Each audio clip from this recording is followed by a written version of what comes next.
The 15th time I called down the tribulation, the lightning finished, the sky cleared, and no golden ladder came for me.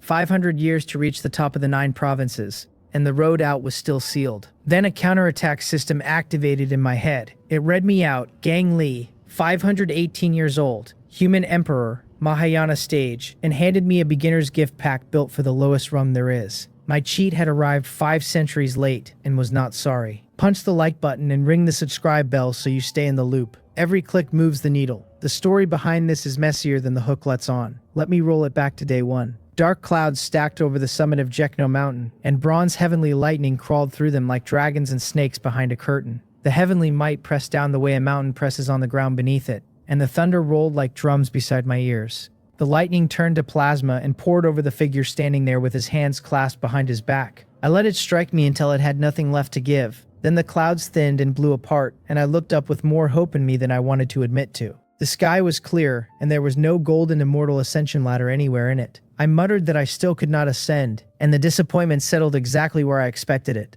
That was my 15th time going through tribulation for immortal ascension. Undergoing tribulation to ascend is not a baseless legend. The 9 provinces continent still holds immortal lineages, immortal artifacts, immortal arts, and old ancestors who saw the ladder come down. Those old ancestors say the immortal realm once lowered a golden ladder to welcome any man who passed his heavenly tribulation. Then, for reasons nobody has explained, it stopped, and generation after generation of great cultivators sighed themselves into their graves. I transmigrated to the 9 provinces 500 years ago with no cheat of any kind, no system in my head, no old ancestor whispering out of a ring, no inherited treasure in a back garden. I climbed out of obscurity on hard work, wits, and luck, grinding through every obstacle the continent put in front of me. I reached the top of its ladder in the Mahayana stage, the contemporary human emperor and the undisputed strongest man alive. Landing in a cultivation world and then being unable to leave it is a genuine regret. I used to wonder how many detours a cheat would have spared me. Then I let the thought go, because with or without one I had still arrived, and most of those detours were the good part. The voice arrived while I was still staring at the empty sky. It said it was detecting host information and that the counterattack system was activating. Then it read me out like a form. Name Gang Li, age 518 years. Identity contemporary human emperor. Cultivation stage Mahayana stage. My divine sense snapped outward and I stood braced for an ambush until the words registered. Excitement and helplessness arrived together, and I laughed and asked the empty air whether this system of mine was running a little late.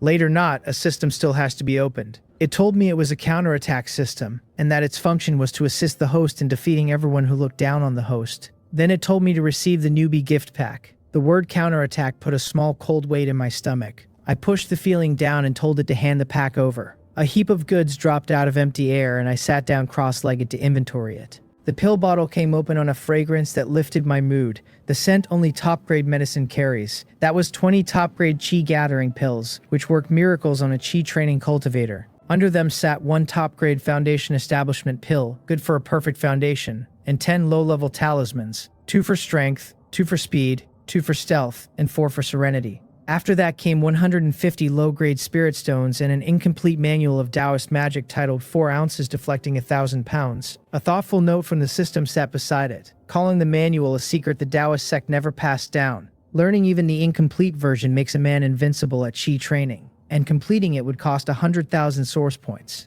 Current source points, 0. I looked at the pile a long moment without saying anything. Was this newbie gift pack not a little too newbie? I went through the items properly. The most valuable thing in the heap was that manual, which was tattered and incomplete both. I turned the title over in my mind, then pulled a brand new book out of my storage ring with the same words on its cover. The Taoist sect's sect leader had copied that one out by hand as a gift to me, and it carried the annotations of a long line of Taoist sect seniors. Genuinely powerful Taoist magic tends to come with a realm threshold.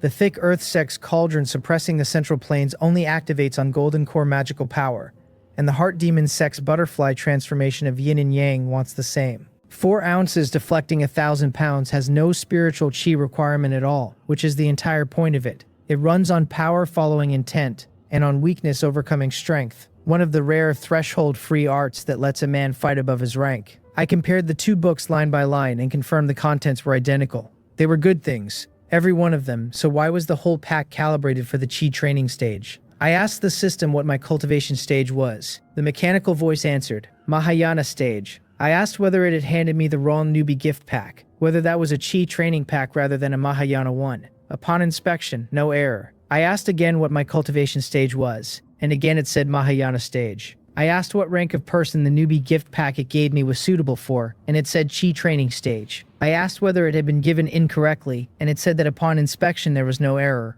I started to ask about my rank one more time, and before I had the sentence out, the voice cut across me with Mahayana. No error. I told it fine then, and said it could apparently answer in advance now. I could not decide whether that made the thing rigid or intelligent. It moved on without waiting for me. It was issuing the newbie task. The task could not be refused and could not be avoided, and the failure penalty was that the system's remaining functions would stay locked. The functions it listed were a shop, spiritual chi infusion, heart demon avoidance, space movement, and more it did not name. Then came the task itself. Gang Yusang, relying on his position as the clan chief's son, had bullied me over and over, and I was to defeat Gang Yusang. My head filled up with question marks. Gang Yusang, such a familiar name, and for a moment I could not place who he was. I flipped back through my memories to the beginning of my transmigration and found him. My father had been the previous clan chief, and after he died I was left with only my mother, who went from a serious illness soon after. Gang Yusang, whose own father was the son of the sitting clan chief, bullied people all over the compound. The one he liked bullying most was me, which apparently gave him a strange sense of accomplishment. He was also the most talented boy in the clan, so nobody had a word to say about it. The original owner of this body complained all day and eventually died of an attack of rage, and that was the moment I arrived. After I transmigrated, I judged that staying in that family would cost me more than it gave me, so I ran away from home. That was 500 years ago. From where I stand now, Gang Yusang's celebrated talent would at best have carried him to late-stage foundation establishment with a minuscule chance at golden core. A foundation establishment cultivator lives about as long as a mortal, 140 years, and a golden core lifespan runs between 200 and 300 years. Either way, Gang Yusang was as dead as a person gets. More to the point, this newbie task did not look like anything my current self was meant to complete. I asked the system what era it was. Yeon calendar, year 4300, it said. I told it the year was 4800, and that was when I located the source of my unease. This broken system had activated 500 years late. It told me to adhere to the time recognized by the system, and I stood on that summit shaking with anger. I requested a change of task, and it said the task could not be changed. I told it Gang Yusang was already dead, and it told me to adhere to the time recognized by the system. I asked whether beating up a Gang Yusang stuck at chi training or foundation establishment could reasonably be called a counterattack, given that I stand at Mahayana. It told me to complete the newbie task. I told it to restart, and it told me to complete the newbie task. I told it to uninstall, and it told me to complete the newbie task. I nearly coughed up a mouthful of old blood. The system had put the word counterattack in its own name, and I should have taken the hint. What use does the strongest man in the 9 provinces have for counterattacking anybody? I told the broken thing exactly how useful it was and decided to stop dealing with it. It arrived 500 years late and then ordered me to defeat a dead man.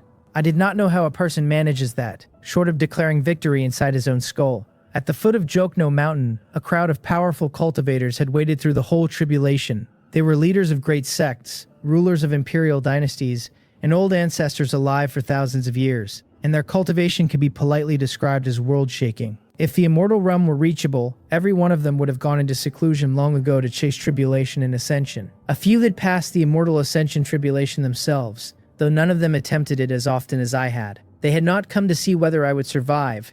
They came to see whether ascension was possible on the far side of surviving. This tribulation was going to disappoint them, since no legendary ladder came down after it. The thought that ascension is out of reach settled into every sect master and old ancestor down there, and a faint gloom sat over the group. I flew down from the peak, and a man with no talent for reading faces could have read the disappointment on mine. One failed ascension by itself would not have bothered me much. What stung was that a system appeared in the middle of it and made me think for a moment that I had a cheat, which could carry me up. They saw my mood perfectly well and put on delighted faces anyway. They congratulated Emperor Gang on passing another heavenly tribulation, and I said it was nothing. One of them said watching from below had made him tremble, and that my cultivation stage must have climbed again, and I told him it was only luck. Another declared that if Emperor Gang could ascend, he would be a hegemon in the immortal realm. I answered that the road up is long and that we would all have to work at it together. An old man asked Emperor Gang to visit his sect and lecture the unaccomplished juniors, and asked me to give an old man that much courtesy.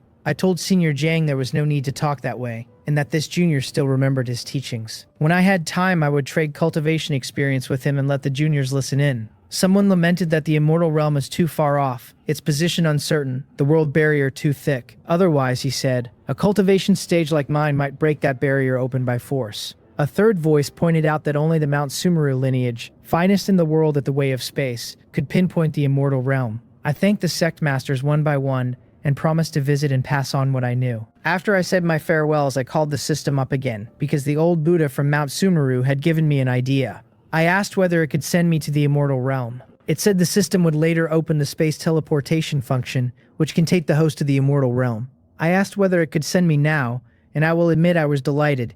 Since the thing was starting to look like a genuine cheat, it told me to complete the newbie task first. I explained patiently. It could send me to the immortal realm. From there I could reach the underworld, and in the underworld I would find Gang Useong and defeat him. Complete the newbie task first. I asked it to be accommodating and let me owe it one, since it could not seriously expect me to fight a dead man. Complete the newbie task first. I called it a broken system. This was not the heavens handing me a cheat so much as the heavens handing me the middle finger. While I was cursing the thing, I was also working out how to satisfy it. I could find somebody named Gang Useong and beat him up, or find somebody, force him to answer to that name, and beat him up. I could go and dance on Gang Useong's grave. Those were backup plans, and the first choice was to go home and check whether the man was still breathing. Maybe he came across a longevity pill, though one would not be enough and he would have needed a dozen. Maybe some master granted him enlightenment and he broke into the nascent soul stage, whose lifespan would leave him barely alive. Aptitude has never been the only thing that decides a ceiling, and I am the obvious example.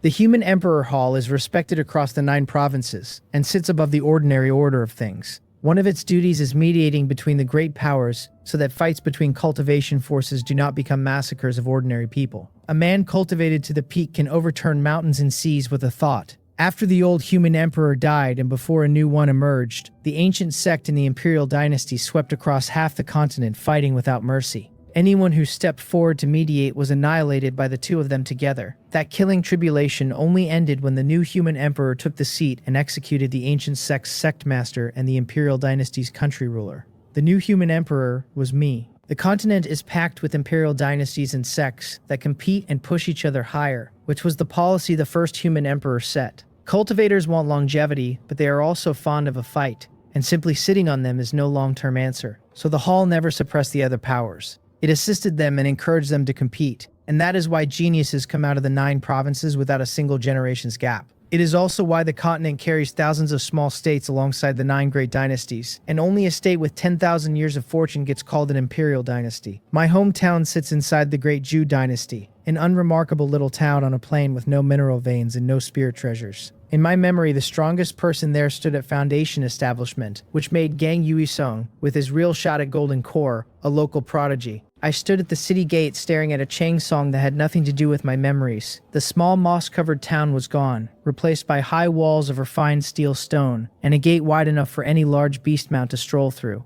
Young wandering heroes came through on their way into Kangho. Parents brought children to soak in the human emperor's spiritual chi, and cultivators arrived hoping his blessing would push them past a bottleneck. From the day I took the seat, that unremarkable town turned into a quiet city with real weight behind it.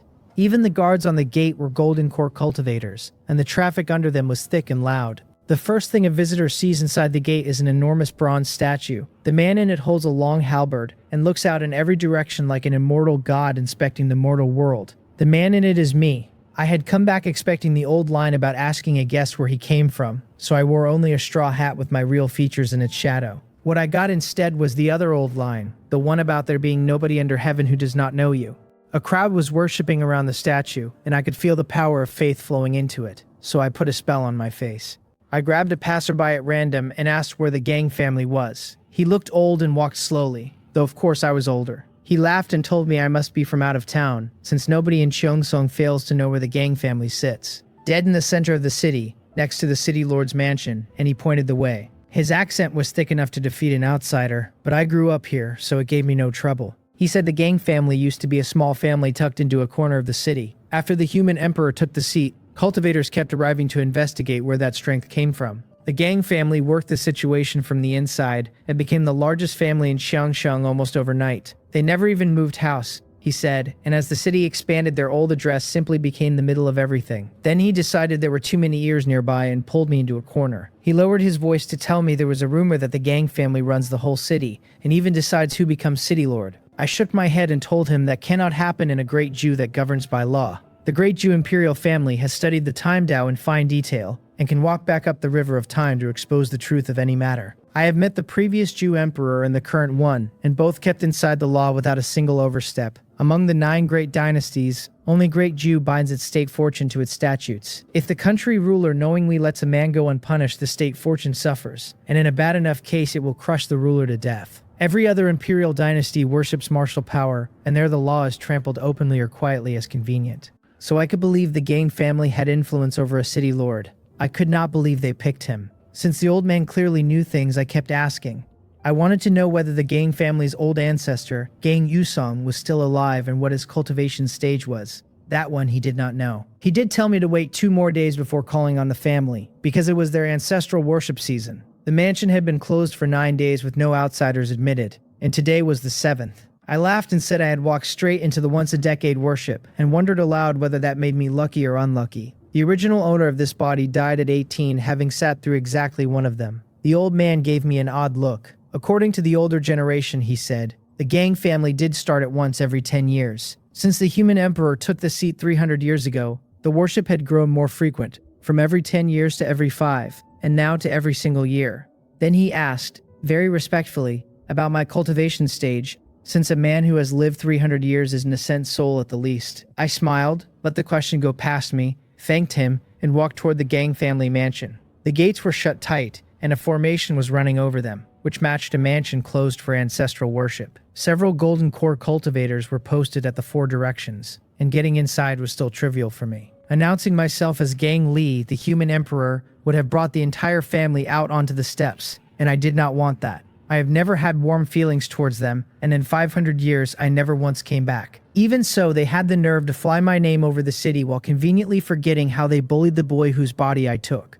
If I showed my face now, they would be overjoyed and start printing the news. So I set a spell to hide myself and strolled in. The main hall and the corridors were empty except for the occasional servant pushing a broom. The training ground where boys used to hammer at each other was deserted too, though the wear on the packed earth said it still saw heavy use. I drifted through the compound like a ghost, following memory through places that memory no longer matched. The closest thing to what I remembered was the small house I lived in when I first arrived, and even that was only 8 parts out of 10. Somebody had probably moved in after I left, and once I became the human emperor, the family rushed to tidy it back into shape. I shook my head at it and walked on toward the ancestral hall. During the gang family worship, the eldest elder kneels in the ancestral hall praying for the ancestors' blessing, while everyone else fasts 9 days in their rooms and keeps silent as a show of piety.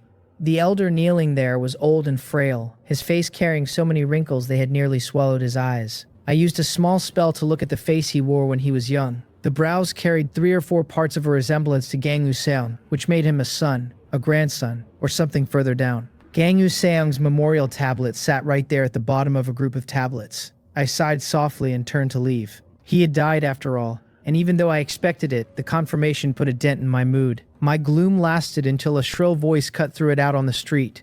A woman was shouting that it had been 10 whole days, demanding to know why nobody had been sent to find their children, and others were demanding to see the city lord. The city lord's mansion stands directly across from the gang family, and several couples were pleading with the guards at its door. The guards behaved as though nothing were being said to them. One of them told the crowd that nobody sees the city lord without permission and that they should leave immediately. Another guard could not stand to watch it and tried to explain. The mansion had always been short of manpower, and all they had was a claim of a stolen child and a trail that ran into Chongsong and stopped. Thousands of people pass through the city every day, he said, and the trafficker had very likely been passing through as well. He asked where exactly they were supposed to start searching. A father answered furiously that children had gone missing in several nearby cities, and that every trail vanished inside Cheongsing. He had tied a positioning talisman to his own child's wrist, followed it here after the boy disappeared, and lost the trace at the walls. He was never going to accept that there is nothing wrong with Cheongsing. Another parent shouted that his child went missing inside the city, so how could the trafficker have been passing through? A flat-faced guard asked them to understand the manpower problem, and offered a deal. Prove the trafficker is in Cheongsing, and the mansion would certainly send people to search. The crowd told him what they thought of that. They wanted the city lord, and they asked whether this is really how the human emperor's homeland treats people. The argument got loud enough to pull the attention of several gang family guards. One came out and sternly demanded to know what sort of unruly behavior this was on the day of the family's ancestral worship. Then he turned on the city lord's men and asked whether they were not afraid of the city lord's anger, letting troublemakers gather and make noise at his gate. The guards immediately moved to drive the parents off. I dropped my concealment spell and remarked from the side that the gang family certainly carries great prestige if it can manage business in front of the city lord's mansion. Since they enjoy handling other people's affairs so much, they might as well take charge of sweeping the street out front. The gang family guard turned purple and demanded to know how I dared speak that way. The parents and the city lord's men looked equally startled. The sitting human emperor came out of the gang family, so nobody in the whole of Great Joe either. The general conclusion was that I must be a hothead. Then a middle-aged man shot out of the crowd, hauled me away by the arm, smiled apologetically at the guard, and sent me a message on the side. He called me kid and asked whether I had just walked into Kangho and already started arguing with the gang family. He asked whether I was tired of living and told me to get out fast because this business touches the human emperor. He pulled me off before anybody could react and the two of us were simply gone. Behind us, somebody was asking where we had got to. He dragged me into a quiet corner and wanted to know which family's child I was and whether nobody had told me to leave noble houses alone before letting me out the door. He had looked at my young face, my reckless behavior, and my expensive clothes, and concluded I was some prominent family's son out getting experience. I told him that in another imperial dynasty I would not dream of provoking an unreasonable family. This is Great Jew, where the country is governed by law and even noble houses do not dare ignore it. That only confirmed his theory. In his mind, a boy with that broad a view had to come from a major sect or a great house. He told me the phrase about governing by law works anywhere in Great Jew except on the gang family. They have the human emperor at their back and nobody in Great Jew dares punish them. Everyone says the human emperor is selfless, he said, but who can guarantee the man has no soft spot for his own blood? I frowned and said that as far as I knew, the human emperor had been away from the gang family for 500 years without returning once. That ought to prove the relationship has gone cold. He scoffed at that. It was propaganda, he told me, an image of selflessness, and blood runs thicker than water. So how could I be sure the man never slipped home quietly? He advised me not to believe everything I hear out in the world, wearing the expression of a man who has looked deep into the dark. I thought about asking myself when exactly I had gone back, since nobody had informed me. I asked whether he had any evidence, and my tone carried a small challenge he was far too pleased with himself to notice. Of course he had evidence. He once overheard a conversation between the gang family's patriarch and the Cheongsong city lord. The patriarch's words implied fairly clearly that the human emperor often comes home in secret to visit his descendants. That told me what was happening. The gang family wanted to fly me as a banner, and since they did not dare invent a close relationship outright, they implied one instead. I asked him what he meant earlier about the missing children being connected to the human emperor. His smile went out, he turned serious, and he stopped wanting to talk. He even released his golden core pressure at me, hoping I would back off, since in his eyes I was a small fry at a few levels of chi training. A golden core senior has a duty to push a youngster clear of something dangerous, and he told me not to discuss the matter. I compressed my power down to Nascent Soul Peak and let my own pressure out. I said I would like to see exactly what sort of danger we were talking about. Nascent Soul, he said, and then said it again with less voice behind it. The matter clearly involved me, and he had already misread me once, so revealing my real identity would guarantee he never told me the truth. Nascent Soul is not overwhelming, but it was more than enough to bend him. He bowed fast and said that an Nascent Soul senior stood before him, and that Wan Muheng had failed to recognize an immortal master. Cold sweat ran down his back, since a young man of that stage meant an old monster of several centuries wearing a young face. His earlier manner had not been rude, but a petty senior could still make his life very difficult. I let my pressure disperse and asked him without any heat whether he could tell me about the missing children now. He hesitated a long moment, then steeled himself and asked whether I could swear to heaven that this matter would not spread. The cultivation road runs on conformity with the heavenly Tao, so an oath to heaven is not a small thing. Most cultivators believe that breaking one brings down exactly the punishment named inside it. I raised 2 fingers and swore that no third person would learn what Wan Muheng told me next, and that if I broke the oath, the immortal ascension tribulation should punish me. He was filled with awe, because for an ascent soul cultivator that punishment is certain death. He did not know that I would happily go through tribulation several more times.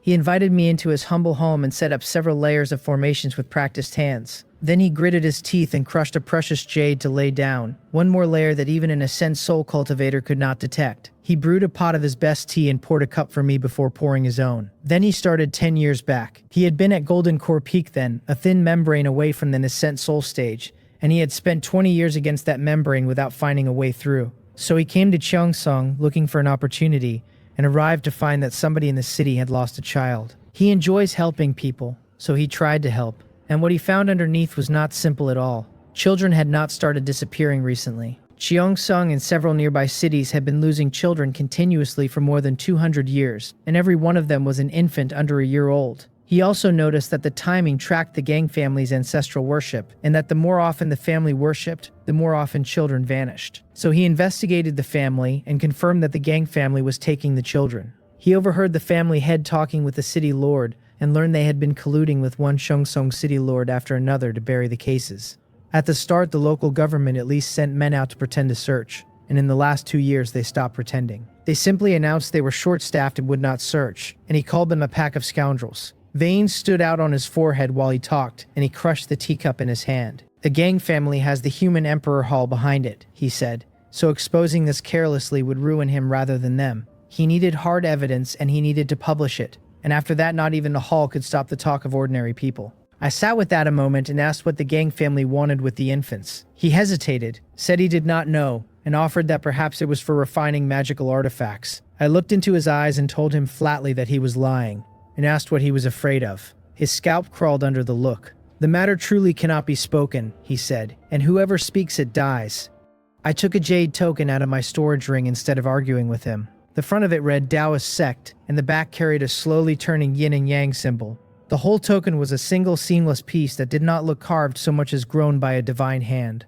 I asked him how about now. His eyes went wide and his lips shook while he stared at it, terrified and hopeful in the same breath. He said it was a Taoist sect token, and asked whether I was a Taoist sect representative. Whoever sees that token sees the Taoist sect leader in person. The men who carry one are either tribulation stage cultivators or Taoist sect representatives.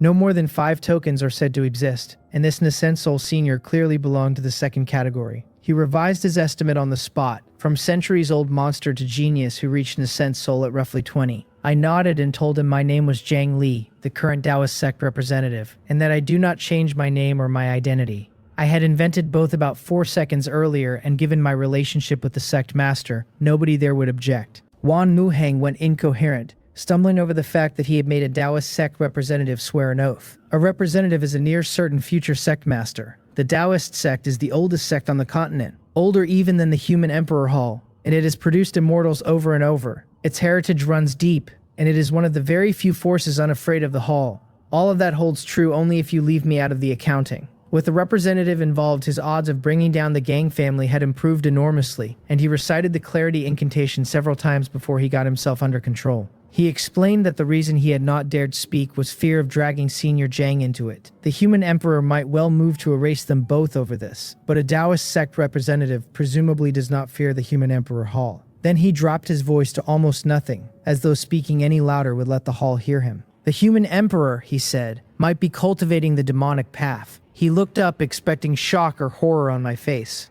What he got was a man entirely unbothered, with the beginning of a smile on him. I genuinely wanted to laugh. When exactly had I ever cultivated the demonic path? It is the human emperor hall's priority target, and anybody who takes it up should be ready to stand against the entire cultivation world. There are dozens of roads to immortal ascension. The body refining Tao tempers the flesh, and the venom worm Tao nurtures its worms inside the body. The Qi cultivation Tao refines Qi into essence, and the rune Tao works the talismans of heaven and earth. Only one road is forbidden, and that is the demonic path, where exactly one person gets to ascend. The demonic path is unrestrained and unscrupulous by design, nourishing a single man on all living beings, and it does not care how many die. While the road to ascension was still open, the 9 provinces did not reject it too hard, since even at its peak it ended in ascension. Once ascension was cut off, the men on that path began thinking about blood sacrificing the 9 provinces itself. They meant to nurture an immortal out of the continent's living beings so that one of them could climb. They caused a horrific massacre in which not one person of a certain imperial dynasty survived. After that, the cultivators of the continent settled on an unwritten rule that whoever cultivates the demonic path is to be executed by all.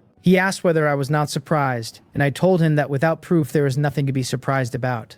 Of course there was proof, he said. Had I not heard the legend, true or false, that the human emperor fought an extraterrestrial demon before taking the seat and got an entire city killed?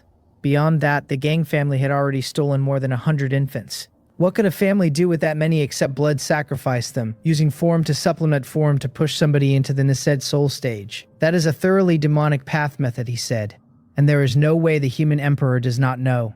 With the human emperor's methods, he went on, pushing a man into an ascent soul is trivially easy, yet the man does not stop his own family from using demonic path methods, which means he is not merely condoning them but probably walking that path himself. He finished by telling Senior Zhang that if his guess was right, the 9 provinces faced a catastrophe, and he begged me to inform my sect master. Then he tried to kneel and found a pair of large hands holding him up so that he could not. He started to say something else, then saw my face darken as I stood and walked out of the room. My aura must have been terrifying, because he swallowed hard and said nothing more. Slandering the human emperor does not touch me. Whether he claimed the man was quietly propping up the Gang family or quietly cultivating the demonic path, the whole thing was entertainment because I know what I have and have not done.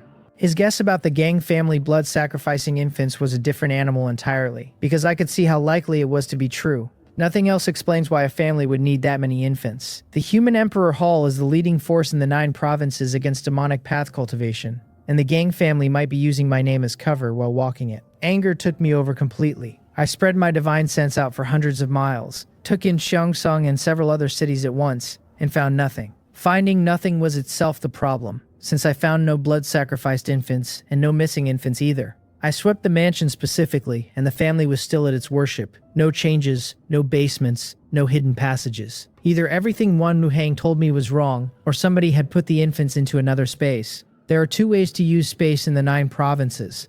The first uses a storage ring as its carrier, but that kind of space cannot hold living things.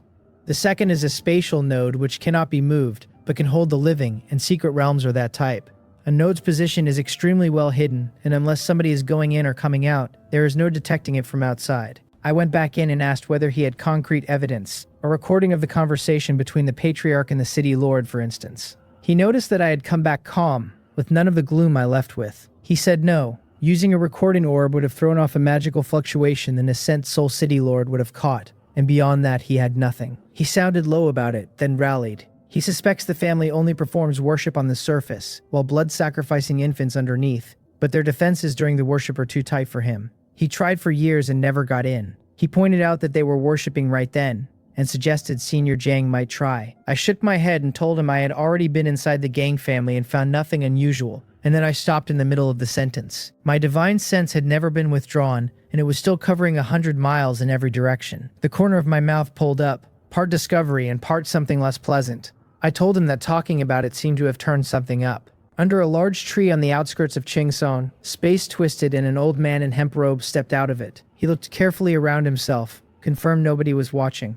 and flew off toward the Gang family ancestral hall. I did not follow him. I took Wan Muhang out to the spatial node on the outskirts instead, and a gentle touch made the space ripple and settle into a stable gate. The space behind it was small, no bigger than a cave, and the smell of blood came out hard enough to set him coughing. Once he adapted to the smell, he looked up, and the sight put him on his heels. Hundreds of skeletons shorter than a forearm were heaped along both walls as though somebody had tossed them aside. Skulls sat off spines, hand bones, and leg bones separated from torsos, all of it in disarray. At the end of the path stood an altar stained red, and on the altar lay more than a dozen complete infant corpses. Wisps of bloody chi rose off the bones, and the flesh was thinning at a rate the eye could follow, until white bones showed at the fingertips. Wan Muhang could not hold it. He staggered to the wall and retched. Then his hands slipped and he went down into the pile of bones with no strength left to get up. He lay among them, vomiting and crying, calling the Gang family beasts and asking whether they had no children of their own. I said nothing at all, and my face must have been terrifyingly cold. I had not followed the old man in hemp robes,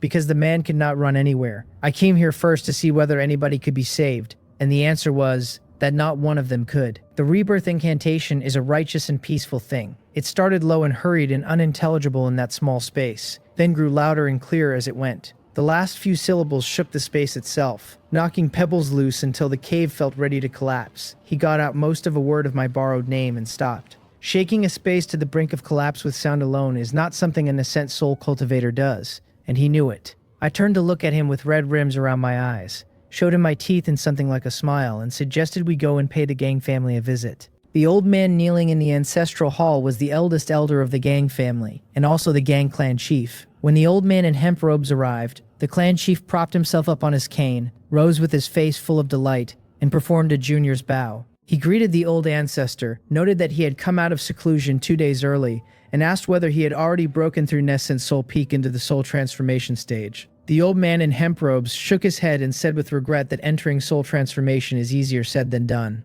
It was a pity about those 10 and more infants, since the blood sacrifice had done very little for his cultivation stage. Clearly the breakthrough could not be done on blood-sacrificed infants alone, and he would have to find other methods. Regret crossed the clan chief's face and left again. He reported that the parents of the missing children were spreading talk all over Cheongsong and had made a scene at the city lord's mansion. This time he said it would be hard to suppress. It was good the old ancestor was changing methods, since they had stolen too many infants and some people were already suspicious. The old ancestor asked who. A golden core rogue cultivator named Wan Muhang, the clan chief said, who had been trying to slip in during the worship for several years. The old man in hemp robes sneered and said the man had evidently worked out that the worship frequency matches the disappearances. A rogue cultivator is conveniently placed to be captured for a blood sacrifice. He added that since those few ignorant women whose children went missing were causing constant trouble, they might as well take the mothers too, so the families could be reunited. The clan chief agreed. I asked how touching that was, and suggested the old man go down and reunite with his own parents instead. He whipped his head around to see who had spoken so disrespectfully, and his body was already retreating fast, because he had not sensed anyone arrive. A man who can slip past his divine sense is either an Ascent Soul Peak cultivator, specialized in stealth spells, or a soul transformation cultivator. He threw several spells in a row, and I swatted every one of them aside. Then I walked up without a word, and slapped him into the table where the ancestral tablets were enshrined. Tablets scattered across the floor and half his teeth broke. He was astonished. He could feel that I stood at an Ascent Soul Peak exactly as he did, and yet I had moved so fast he could not react. I have been through more life and death fights than I can count, and my combat experience is not something a man like him has any answer for. Suppressed a golden core, I could still have taken him apart without difficulty. I stayed expressionless and kept working, pinning him to the table and punching him, each punch heavier than the one before. Somewhere in the middle of it, the system spoke up. It congratulated the host on defeating Gang Yusang and declared the newbie task complete. I felt no joy about it and went on beating him with Nased soul strength, since anything stronger would have killed him outright. I had recognized the old man in hemp robes the instant my divine sense touched the spatial node. He had no idea who was hitting him, because I had changed my face. He got out a broken question about whether I knew who he was, leaking air through the gap where his teeth used to be. He was the human emperor's brother, he said. Gang Li's brother. I asked whether that was so, and said the words back to him. The human emperor's brother. What great prestige. I asked whether even the human emperor is as prestigious as a man who sets up an ancestral tablet for himself. I asked whether he understood that he deserved to die, and whether he had faked his death on purpose. Every question came with a punch. He had used my name to do the work of the demonic path and killed a countless number of children under it. Some part of the responsibility for those deaths came home to my name, and the anger in me had nowhere to sit. I kept punching until he bled from all 7 orifices, and stopped making sense. I picked up the tablet with his name on it and snorted at it. Using the power of faith from ancestral worship to wear away the resentment of the infants inside him was a clever little trick. Then I took him by the ankle and dragged him out, and his head hit the doorframe on the way with a heavy sound. The family had heard the noise already, and the moment I appeared they all attacked, meaning to kill the villain in their house. Apart from a few of them, the Gang family had believed Gang Uisong dead for a long time and did not recognize him, so their strikes landed on him too. Next to my fists, those attacks were neither painful nor itchy. I blocked everything and knocked the attackers down with my free hand. One Nuhang came along behind me, badly startled, and asked what Senior was doing. Overturning the Gang family and taking the main culprit alive was not something he would have dared to dream about. I told him, as if it were obvious, that I was going to make a very big fuss. He repeated the words back at me without understanding. I could see him deciding that this Taoist sect representative has profound magical power and completely unpredictable behavior. I explained that a big fuss is the only way to find out how many people are willing to shelter the Gang family. A city lord, a prefect, or somebody higher, and I wanted to see how large a fish I could pull out. If the Jew emperor did not know about any of it, fine. If he knew what Gang Useong had been doing and covered it up, then I would stop counting him a friend. Wan Muhang listened and got badly stirred up, since this was a world-shaking undertaking. I told him to fetch the parents of the missing children and tell them the culprit had been caught and was being tried at the city lord's mansion. He answered yes, and went. The city lord of Cheongsong, surnamed Zheng, considered his official career exceptionally smooth. He started as a minor official, was favored by nobles at every step, and rose steadily to a post many colleagues would have fought viciously to hold. Connecting himself to the Gang family was, to his mind, the same as connecting himself to the human emperor, though he had never met His Highness in person. Several former Cheongsong city lords now hold very high positions, the highest of them a prefect, and he envied that a great deal. He was planning an early night. Evening was coming on and it was not quite closing time, but nobody says anything when the city lord leaves half an hour early. Then, a subordinate came in to say that somebody outside had a major case requiring his judgment, which annoyed him, since a major case would delay his evening. He told the man to go out and say he had business elsewhere. The subordinate said the visitor claimed to have caught the man who stole the children, and that the man was the deceased old master Gang Useong of the Gang family, beaten into incoherence. The common people had heard and were flooding toward a gate that was already completely surrounded. City Lord Jung called him a scoundrel and asked why he had not led with that. He kicked the thoughtless man over, straightened his clothes, and got himself sitting upright in the main hall. Then he demanded, with a solemn and majestic face, to know who was causing a commotion at his gate. I strolled in carrying Gang Useong like a chick in one hand, with a trembling Wan Muhang beside me. Behind us came more than a dozen weeping parents kicking and cursing at Gang Useong, and a crowd of onlookers behind them. Great Jew law requires local officials to conduct trials in public, and City Lord Jung resented that law deeply right then. I set Gang Useong down on the floor, cupped my hands towards City Lord Jung, and said I had a major case to report. He told me to speak. I said my name was Jang Li, a native of Cheongsong and an Ascent Soul rogue cultivator, and that my companion Wan Muhang was a Golden Core rogue cultivator. We had heard many infants went missing in the city while the local government lacked the manpower to act, so we investigated privately and finally caught the culprit. Then I paused, pointed at the man on the floor, and named him as the old ancestor of the Gang family, Gang Useong. The crowd outside the hall erupted. The dozen or so parents wept helplessly. If the guards had not held them, they would have come into the hall to take Gang Useong's life in payment, because Wan Muhang had already told them their children were blood sacrificed. City Lord Jung warned me, in a calm voice with a threat folded inside it, that I could not speak carelessly. The Gang family has been virtuous for generations and even produced a hero of the human race, and groundless conjecture would get me charged with defamation. I ignored the threat and laid it out unhurried. Gang Useong's aptitude was mediocre, and even reaching Golden Core had been a struggle, so he turned to a demonic path method, using the essence of infants to supplement the essence of his own nascent soul. I bent down and asked Gang Useong whether I had it right. His face was old but ruddy, which is what happens to a man soaking in infant blood chi. He demanded to know who exactly I was, too badly hurt to move and badly shocked besides. Outside his own generation, and only those still living in Cheongsong, nobody should know that his aptitude was mediocre. Foundation establishment was promising for him, and Golden Core a stretch. I transmitted my voice and asked whether he really does not recognize his own cousin, when he had been putting on such a show with my name. His eyes went wide, and my changing face reflected in his pupils. In the figure and the set of the brows, he found the boy who left home a very long time ago. Terror swallowed him whole. If Gang Li had come personally to deal with the Gang family, he had no chance of surviving it, and neither the Cheongsong City Lord nor the Zhou Emperor in person would be any help. He gathered everything he had left to shout my name, and I knocked him unconscious with a quiet spell that would keep him under for days. Around us, the onlookers were whispering hard at the news that the human emperor's own cousin had been cultivating the demonic path. It was an enormous scandal. If it got out, the other imperial dynasties would ridicule Great Jew for boasting about its laws while running a lax government. They would mock the human emperor's own homeland for being overrun with the demonic path. The Gang clan chief walked over slowly and the crowd parted for him without being asked. He went straight to the old ancestor, checked him, found him merely injured and unconscious with his foundation intact, and let out a breath. Then he turned on me angrily. He said that if I claimed their old ancestor cultivated using infants, the man must carry the infant's resentment inside him, and I was welcome to test him all I liked. He warned me that failing to find any would cost me dearly for insulting the Gang family in Cheongsong. What he named is the standard method across the 9 provinces continent for checking a man for demonic path cultivation, since that path harms others for the practitioner's benefit and leaves resentment in the body. A man who cultivated on hundreds of infants should have been packed to the sky with it. I laughed softly and told the clan chief he was truly muddled, since he had apparently forgotten that he used the power of faith to dissipate the resentment inside Gang Useong. His face went gray as I said it.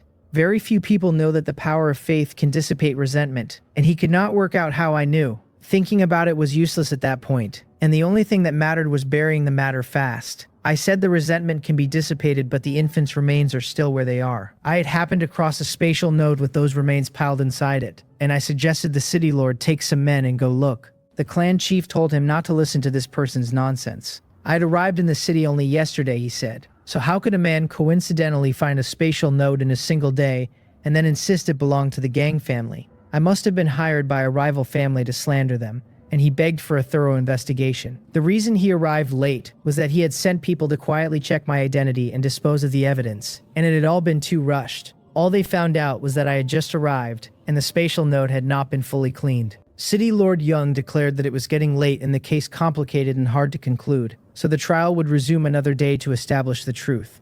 He glanced at the unconscious Gang Useong, then at me, clearly afraid I would find another subject to talk about. He added that Gang Uesam would be held in the Great Prison for the time being. Then he dismissed the court, and I let him do it without a word of argument. Once the court was dismissed, City Lord Jung dropped his composure and hurried into a secret chamber with the gang clan chief. He complained that he had told them to stop a long time ago and they had not listened, and now look, they had been discovered. The clan chief retorted weakly that the old ancestor insisted, and asked who exactly was supposed to stop him. The city lord gave him a sideways look and reminded him that he once said the whole business was secretly instigated by the human emperor. The clan chief patched the gap in his own story by saying the human emperor had reluctantly gone along with it. The city lord asked whether they could not simply ask the human emperor to intervene and bury the matter, since even the emperor would give the old ancestor of them all that much courtesy. The clan chief said it was difficult, that the human emperor comes and goes as he pleases, and the gang family has no way of contacting him. What he wanted to say was that the family has no idea where the human emperor is. If they could actually reach him, they would not have spent years deceiving one city lord after another. He kept that behind his teeth.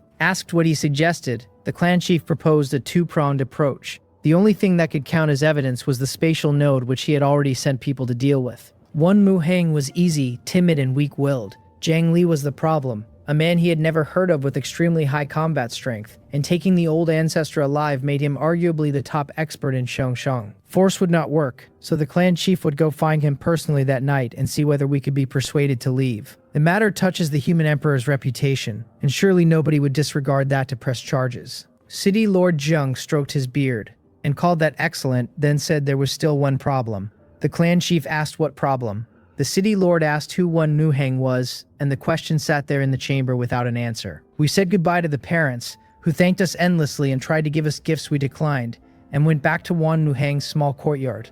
I told him I had noticed he was quite talkative when it was just the two of us, and asked why he went silent in the hall. City Lord Young might not even have registered that he was there. He threw up his hands and admitted with a laugh that he is a coward, that he had never seen a scene like that, and that his mind went blank. I told him what I thought of that. A man who spent 10 years investigating the enormous gang family, knowing the odds were terrible and continuing anyway, does not have an unstable will. Yet he goes timid at exactly the moments that matter, at the gang family today, in the hall today, and years ago when he first tried to break into Nesensol. My sect emphasizes dual cultivation of nature and life, and he had been cultivating nature and neglecting life. It hit him like lightning because he is exactly as I described. Whenever he tried to break into Nesensol, his thoughts turned over like surging seawater. He is still young, they told him, so why risk death and the obliteration of his Tao now, when he could break through after 100 years of carefree, unfettered ease? Above Nesensol there is soul transformation, and cultivation never ends anyway, and plenty of men have failed at this exact step. That is why he failed several times, always a hair's breadth short. He bowed and thanked Senior for the guidance, and I only smiled and said nothing. Then he remembered something and asked anxiously whether we should go and stop the gang family from destroying the evidence in that space. I told him I was afraid they would not go there, because otherwise how could we make a big fuss? I motioned for him to calm down and did not explain, and he believed me anyway. One day together and the man had started trusting me for no reason he could have named. A knock came at the door, very light, asking whether Mr. Zhang Li and Mr. Wan Muhang were inside. When nobody answered, the visitor did not knock again but stood outside waiting, extremely polite about it. Wan Muhang opened the door with his hand shaking, though he held himself back from striking. The gang clan chief stood there leaning on his cane, eyelids drooping full of apology. This old man knows he has wronged the common people, he said, and if beating this old man would ease Mr. Wan Muhang's hatred, this old man will not hesitate. He had golden core cultivation, he faced a golden core peak and a nascent soul peak, and he had brought no attendants at all. There was no way Wan Muhang did not hate him. If Gang Useng was the culprit, the clan chief was the largest accomplice, and the deaths of those infants could be laid at his feet. One Muhang asked sarcastically whether he had come to threaten us, then dropped into a chair and drank his tea in large gulps rather than doing anything about it. Then the clan chief threw his cane aside and knelt on the floor, which startled one Muhang badly enough that he nearly dropped his cup. I watched with real interest, curious what this junior was going to try. He said the old ancestor has made mistakes, but that no mistake, however great, outweighs the human emperor. If word spread that the human emperor's cousin cultivated the demonic path, resentment would follow, and somebody with an agenda would add fuel to it. Beyond the 9 provinces, the extraterrestrial demons watch us hungrily, and the only reason the continent has been spared is that human emperor after human emperor fought them. The human emperor's power rests on faith, so if the human race's faith wavers, his strength declines. He asked how dangerous that would be for the 9 provinces. He said he knows we both care about ordinary people. His family may be villains in the shadows, but on the subject of extraterrestrial demons, their position has never wavered. He begged us to consider the billions of lives in the 9 provinces and let the matter go. Then he kowtowed 3 times, 3 dull thuds with blood seeping from his forehead, and when he lifted his face it was covered in tears.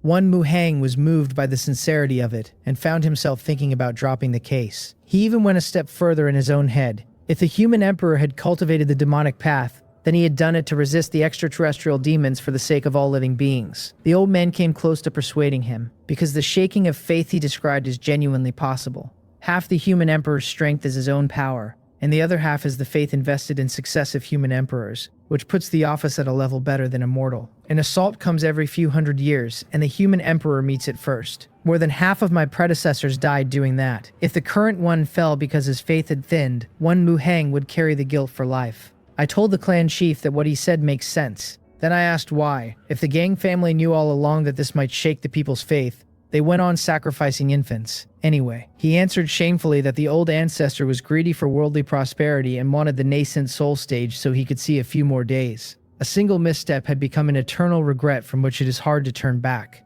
I expressed great surprise and asked what the clan chief could possibly mean. Since if the family intends to turn back, how could I fail to help them do it? He was secretly delighted, having confirmed that self-styled righteous men must be persuaded with righteousness. Then I continued, even if Wan Muhang and I stopped accusing the gang family, other cultivators would come and investigate, so I would point the family toward a road out. Great Jew law does not pursue the responsibility of a dead man, so Gang Yuseong should acknowledge his mistake, correct it, and kill himself. The clan chief's smile froze, and for a moment he had nothing to say. He was right that everything would settle the moment the old ancestor died. He had come here to put on an act so we would stop making trouble, and somehow the act had arrived at his old ancestor's death. He said Mr. Jiang Li was joking. I told him I was speaking from the heart. His face went dark enough to drip water, and he rose slowly, no longer bothering with the sorrowful performance, and observed that Mr. Jiang Li is determined to bring this to an end. One Muhang understood then that the whole visit had been theater, and a wave of fear went through him, because an old fox like that cannot be trusted in a single word.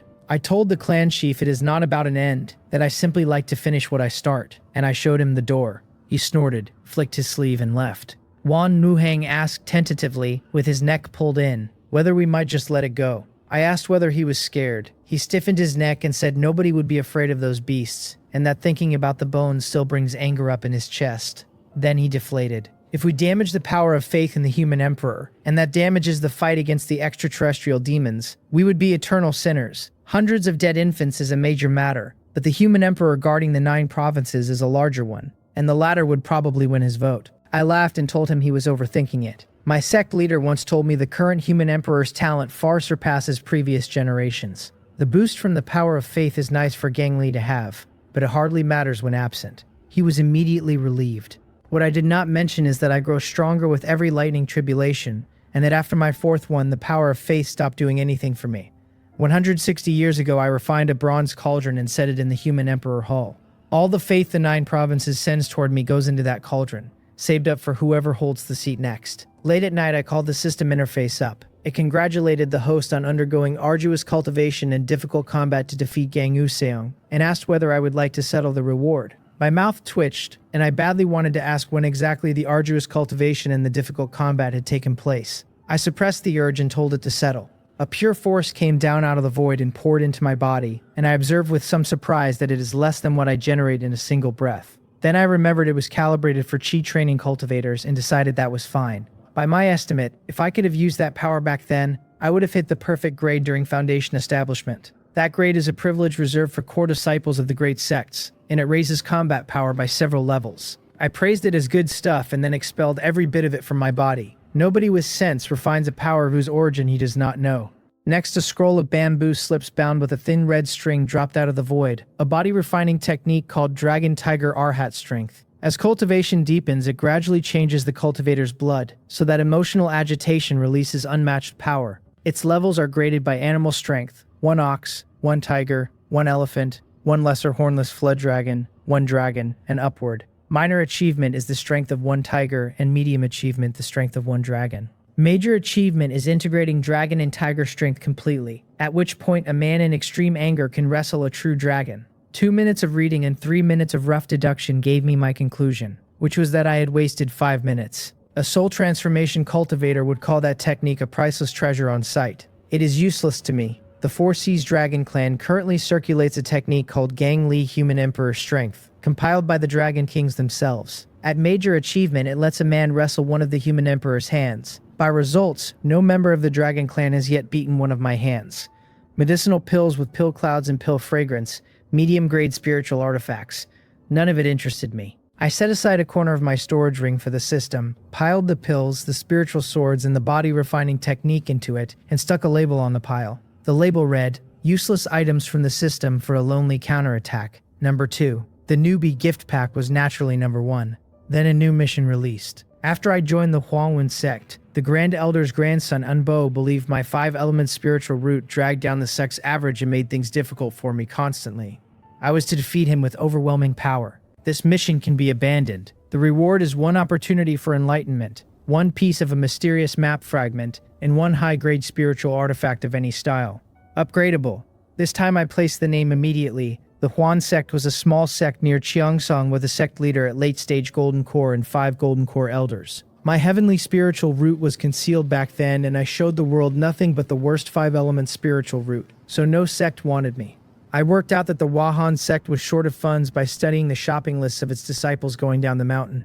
Then I talked my way in front of the sect leader, analyzed the local economy, and told him how to make money. He was amazed enough to override every objection and put me in charge of the finances. I did not disappoint him. I turned the sect's losses around and picked up several smaller sects along the way. Once I had its core technique and the Grand Elder's guidance in hand, I set out to travel Great Jew again. During that stretch, Unbo built himself a clique and bullied newcomers, so I arranged with the Grand Elder for the Grand Elder to fake his own death. Unbo's followers scattered like birds and beasts. Only after he tasted how hard life actually is did he understand that cultivation stage is what matters, at which point he repented.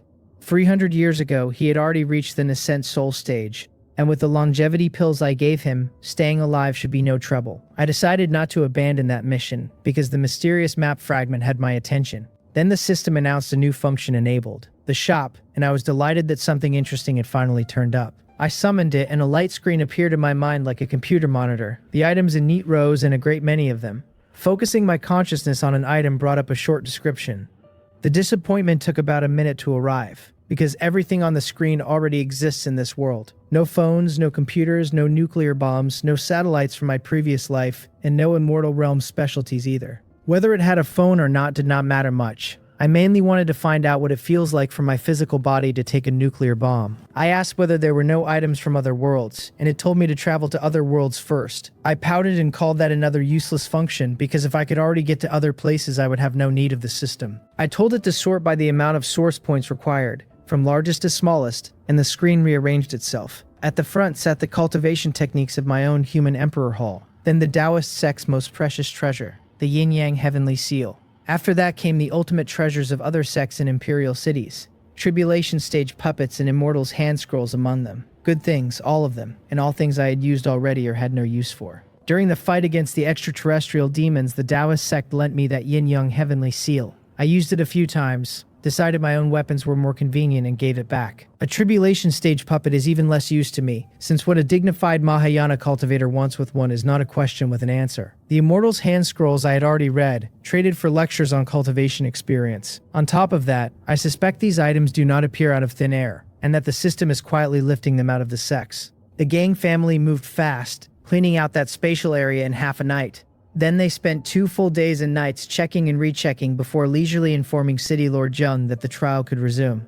It went exactly as the clan chief anticipated. Without evidence, the 2 of us counted for nothing, and City Lord Jung could shelter the gang family in the open, ruling that there was insufficient evidence to convict. He even intended to pursue Wan Muhang and me for deliberately injuring the man. The only thing the clan chief had not anticipated was that the old ancestor remained unconscious, and not even physicians could determine the cause. City Lord Jung ruled Gang Yusong innocent and told us that if we disagreed we could appeal to the prefect within 15 days. I stepped forward and handed him a sheet of paper as though I had been waiting all afternoon for that sentence. He was displeased by how calm I was, and more displeased by an appeal produced in open court, since it was obvious I had written it in advance. It did not matter to him. The prefect who had handled the case had been promoted out of the Cheongsong City Lord's chair himself, and had covered for the Gang family over the infant thefts in his own time. Even a fair prefect could not rule for two ignorant fellows with no evidence. Gwangju was divided into 26 prefectures, each holding dozens of large cities, and Cheongsong sits under Cheoncheong Prefecture. So the appeal went to Prefect Gung. He took it in, summoned the Gang clan chief and City Lord Jung, questioned them in detail, and felt considerably more at ease. Before the session opened, he informed Zhang Li and Wan Muheng that his ruling would be final. Unless new evidence emerged capable of overturning the original ruling, we could not appeal further, and he asked whether we understood. He sat in the center of the hall, with the two of us on one side and the clan chief on the other, since bringing an unconscious Gang Yusung would have been pointless. The clan chief's expression was as unreadable as ever, though in Wan Muheng's view, the man was surely smiling to himself. Outside the hall, there were only a few dozen people, far fewer than before, because everybody knew we could not win. City Lord Jung stood among them ready to enjoy the show. I said clearly that I understood, and Wan Muheng echoed me. Then I said that before the session opened, I wished to add one person as a defendant. Prefect Gung said I could, and repeated that his ruling would still be final and that a last-minute addition was no grounds for appeal.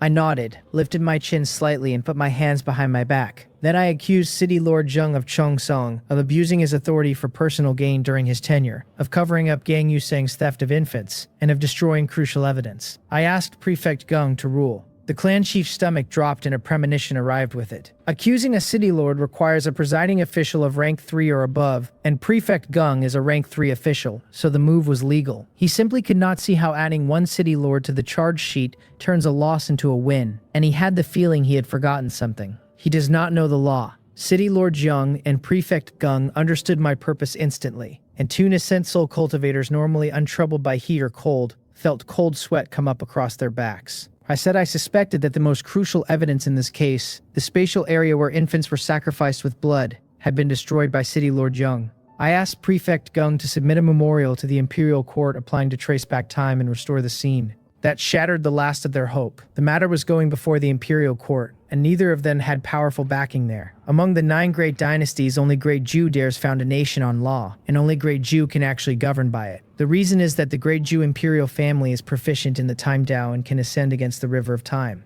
That Dao carries heavy karma and cannot be used lightly, so Great Jew laid out the circumstances that permit it. Among them are cases with significant national impact and cases touching the integrity of officials of rank 7 or above. City Lord Jiang is a rank 5 official. He abandoned his dignity and shouted that I was slandering him. He genuinely wanted to cry foul, since the Gang family destroyed that space and he was a witness at worst. I paid no attention. Whether he destroyed the space was not important, and what mattered was his position in this case as a defendant. Prefect Gung asked whether Zhang Li really wanted to apply to trace back time, and his eyes were cold, because he could feel he had been outmaneuvered. Tracing back time would not only show the Gang family destroying the spatial node, but would also show Gang Yusong cultivating the demonic path inside it. Once that was exposed, every man who ever served as City Lord of Cheongsong would be investigated, and not one would come out clean.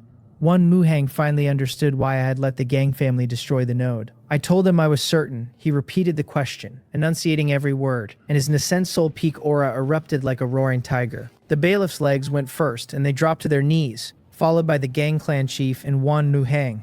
I said again that I was certain, kept my composure as though I had not noticed the killing intent, and pulled a pre-written application out of my sleeve. I set it in front of him with the ink still wet, and Prefect Gung nearly failed to stop himself from killing me in his own courtroom. In the end, he did not dare, because acting then would have finished him completely. He said my borrowed name back at me, told me I was very good indeed, slammed his hand down hard enough to break the table, and stormed off in a rage. The Gang clan chief and City Lord Jung stopped bothering to avoid suspicion and followed him out with grim faces. As Prefect Gung departed, his killing intent faded out of the air, and only then did Wan Muheng shake himself upright.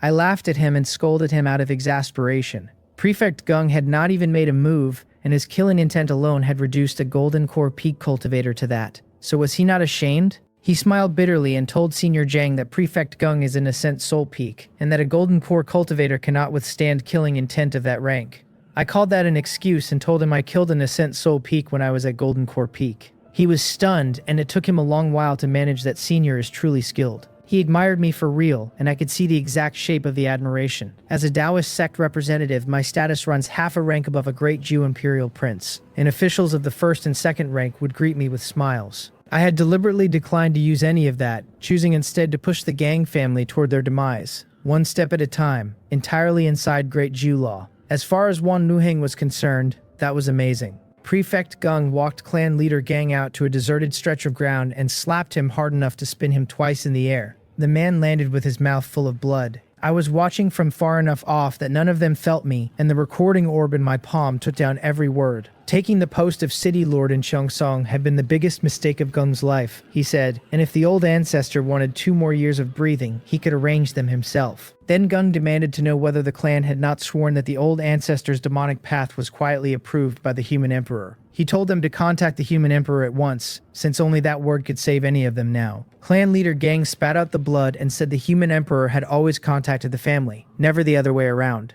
I watched Gung do the arithmetic behind his eyes. If the family had no lying to me, perhaps I had never known about Gang Yusong at all, and perhaps the stories about my selflessness were not stories. He was right on both counts, for whatever good it did him. He shook the thought off, because a man standing in a pit does not stop to admire the shape of the hole. With his face grim enough to drip water, he asked whether that meant the human emperor could not be relied on, and said only one plan was still workable. Clan leader Gang and city lord Zheng both jumped at that and asked whether he meant killing Zhang Li. Gung called them idiots. Killing an applicant right after an application for time reversal would slap the imperial court across the face, and the investigation afterward would bury all 3 of them.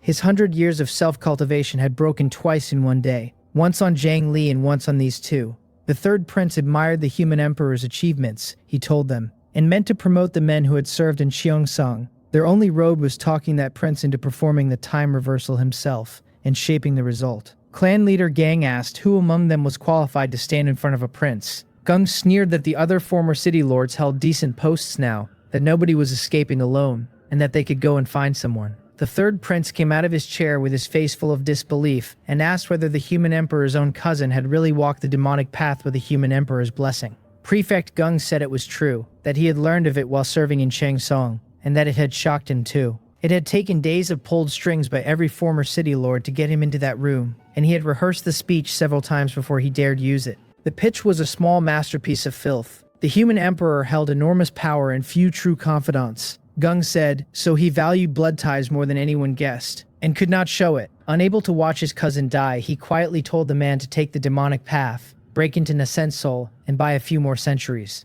If those 2 simpletons confirmed the cousin's crime, the instruction behind it might surface, and the human emperor's name would fall through the floor. Gung finished by telling them to cover it up, since the human emperor might even thank them for it. The 3rd prince paced with joy in his eyes, muttering about prestige, about being thanked, about a human emperor too kind to let his brother die. The demonic path weighed less than brotherly affection. Then he told Prefect Gung that he was aware of the matter.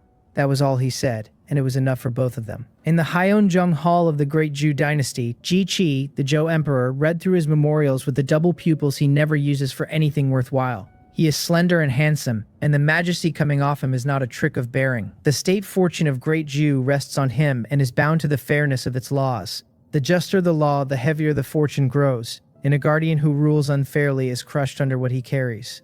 Old G has carried it a long time without a crack showing. He read the application for time reversal aloud and asked who wanted to go. An Ascent Soul cultivator in Cheongsang stood accused of the demonic path, and the city lord there might have shielded him and destroyed evidence. The princes and princesses said nothing, since work like that earns no credit done well and all the blame done badly. Then the 3rd prince volunteered, and the rest of them looked at him sideways, wondering what he wanted from his father. The Jew emperor sent the 3rd one, told the 4th to supervise, and dismissed the court.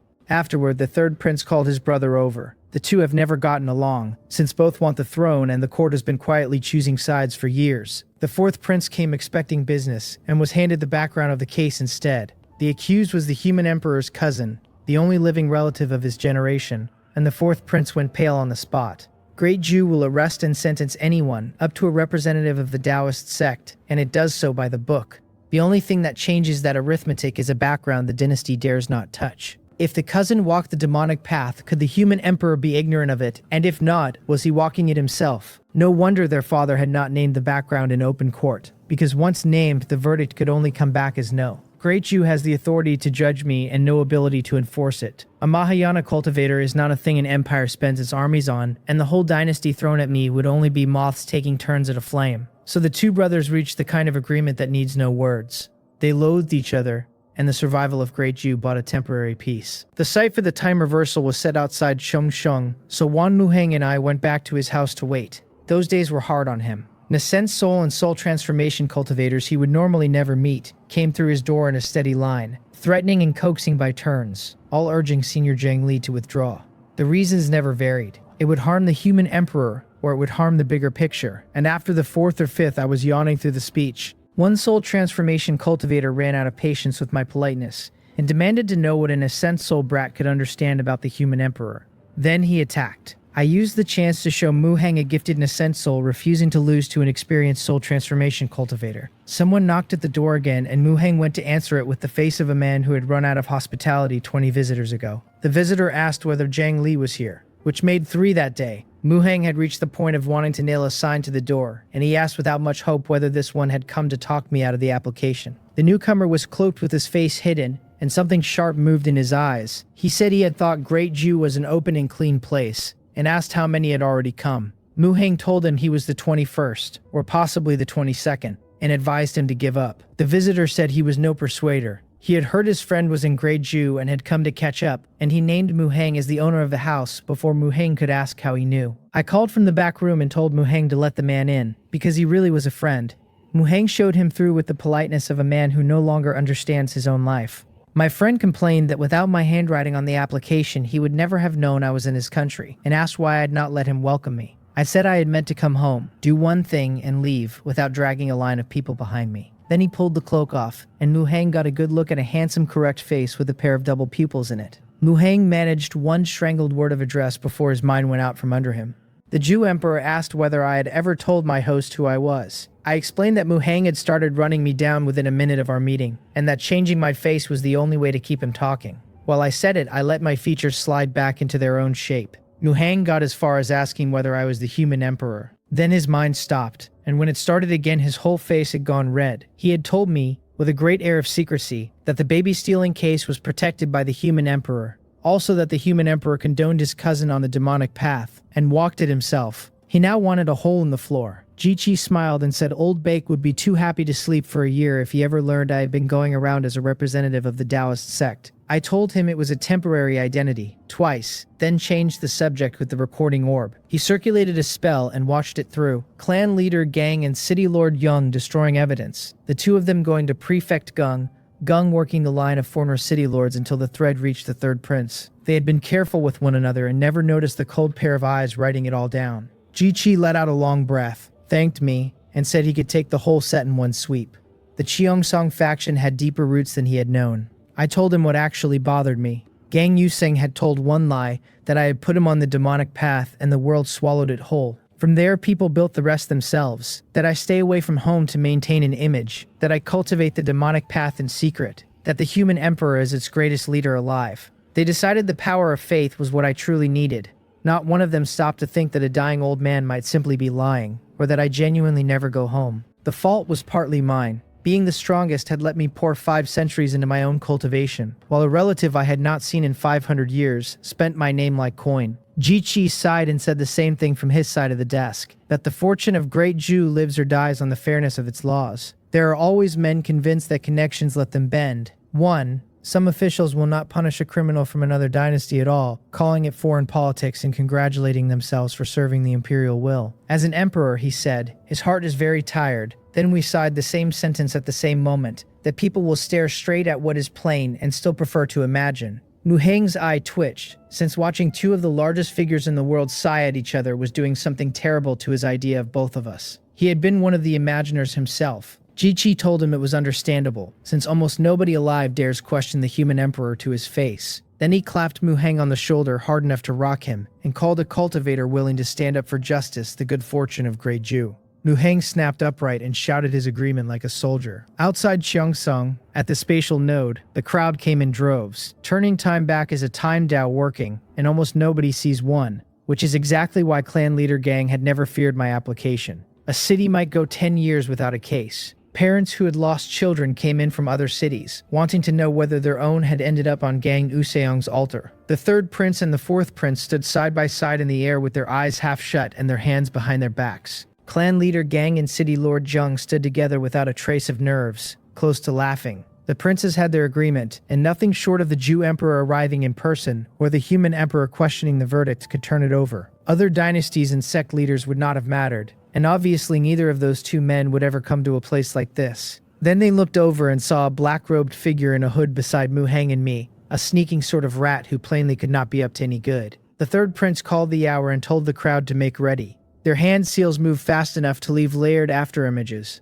and the crowd made the appropriate noises. As they chanted in voices like mosquitoes, everyone below felt the distance stretching, and the stretch was not through space but through time. Their outlines faded until they were gone from this space-time entirely. A few cultivators tried to comprehend the time Dao in that moment, and fell into a heart demon of time instead. If their companions had not shaken them awake, they might have surfaced 100 years later, having lived it as a single thought. That is why Great Jew never works the time Dao without a protector standing by. I remarked to Jiqi that his sons handled the technique cleanly and formed seals quickly for their realm. He snorted and told me not to save his face. The two brats were showing off, and if a fight ever required that many procedures, they would have died young.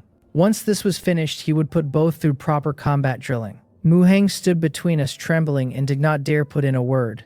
What happened on the bank of the Time River came back to me afterward, since I was not the one standing in it. The two of them stood on a bank in air so thick with condensed time it was hard to stay upright, even at their realm, and walked upstream together. Every drop in that river is a span of time in some particular place, and hunting one drop is a fool's errand, though the region's own blessing narrowed the search. They found a drop from 10 days back showing clan leader Gang and city lord Young arranging to wreck the space-time node at night. Further up, they found the drop where Gang Useong bled children on an altar. Their power reached 3 years and no further, and 3 years was enough, since he had done it every year and climbed from late Nascent Soul to Nascent Soul Peak. The bones stacked beside the altar finished the argument, and because outside time freezes for anyone inside the river, the two princes vanished and reappeared in the same instant. The third prince announced from the air that he had investigated, that Gang Useong had not cultivated the demonic path, and that City Lord Jung had destroyed no evidence. He asked whether we were satisfied with that conclusion. The fourth prince said nothing, which from a supervisor counts as agreement. Clan leader Gang and his people knew at once that it was over, and began planning what to do to us. Killing us outright would not settle their hatred, so there would have to be a long stretch of torment first. I said, in a fairly relaxed tone, that our satisfaction was beside the point, but that the brother standing next to us did not seem to agree. The black-robed man had begun to shake. Muhang saw the shape of what was coming and got behind me, which I consider sound judgment rather than cowardice. Then the aura came off that hood in every direction at once, and among all those soul transformation cultivators, not one could find the bottom of it. A voice they knew very well hit the princes like a thunderclap and told the two disgraceful creatures to get down here. They nearly lost hold of the spiritual chi in their bodies and dropped out of the sky. Both recovered fast enough to land and kneel cleanly, greeting their father emperor as sons should.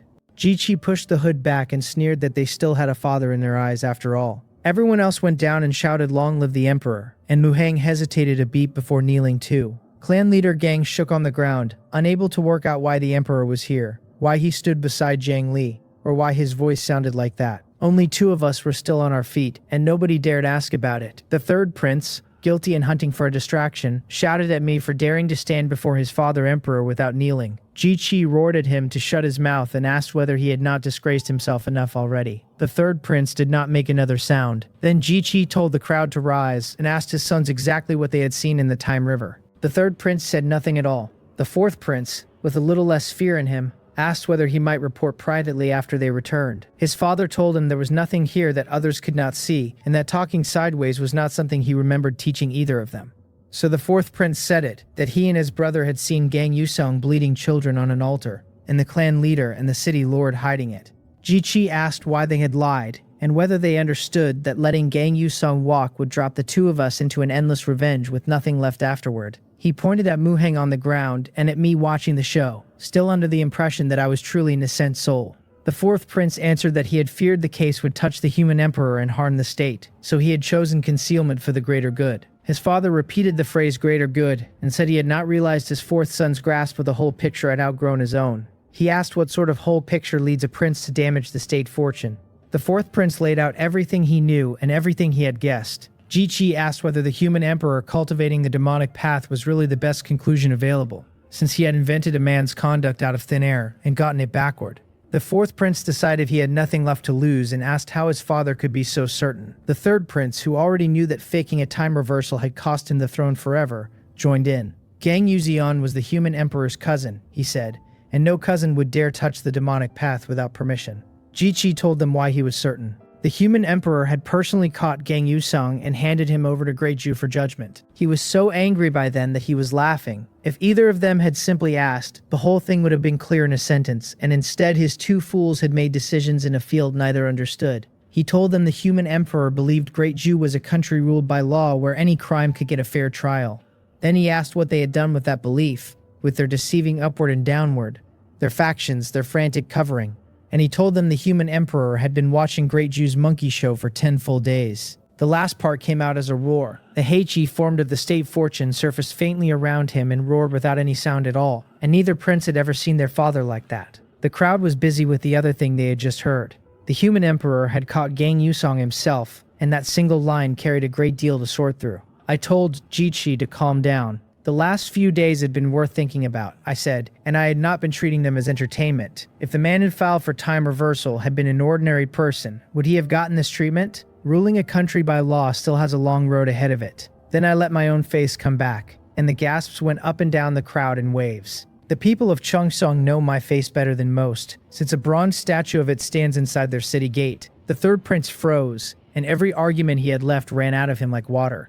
It was not complicated, once anyone bothered to think. Muang could never have found Gang Yusong on his own, so my catching the man and handing him in proved that I had known nothing and had never walked the demonic path. Keeping the human emperor's secret had been the third prince's own daydream from the start. Clan leader Gang recognized me and went straight down on his face. He addressed me as old ancestor Gang Li and called himself an unworthy descendant, and his face went scarlet because he had remembered his own lecture on the power of faith in Muhang's front room. He got over the embarrassment impressively fast. I smiled at him and said nothing at all. What followed was a performance. The old ancestor often spoke of the childhood he shared with me and called it the happiest time of his life, the clan leader said, and remembered me giving money to poor families. In his reckless youth, the old ancestor could not tell right from wrong and had caused me trouble, and he had been ashamed of it ever since. He had longed to apologize to my face. His talent was limited, though, and I was so dedicated to the public good that I walked past my own door without going in. And then, tormented by a heart demon, the poor man had slipped into the demonic path and stretched his life out by opportunistic means. He wept while he said it and meant every word he could find a use for. The crowd went with him. People decided that Gang Yuseong's demonic path was understandable and not entirely unforgivable, since balancing the public and the private has never been easy. A human emperor carrying the common people has less left over for his own family. It was such a shame, they thought, that the old man never got the chance to say sorry. Muhang's expression went strange because he had heard a speech shaped exactly like this one before, in his own house. The clan leader kept going. The Gang family descended from the old ancestor and from me both, he said.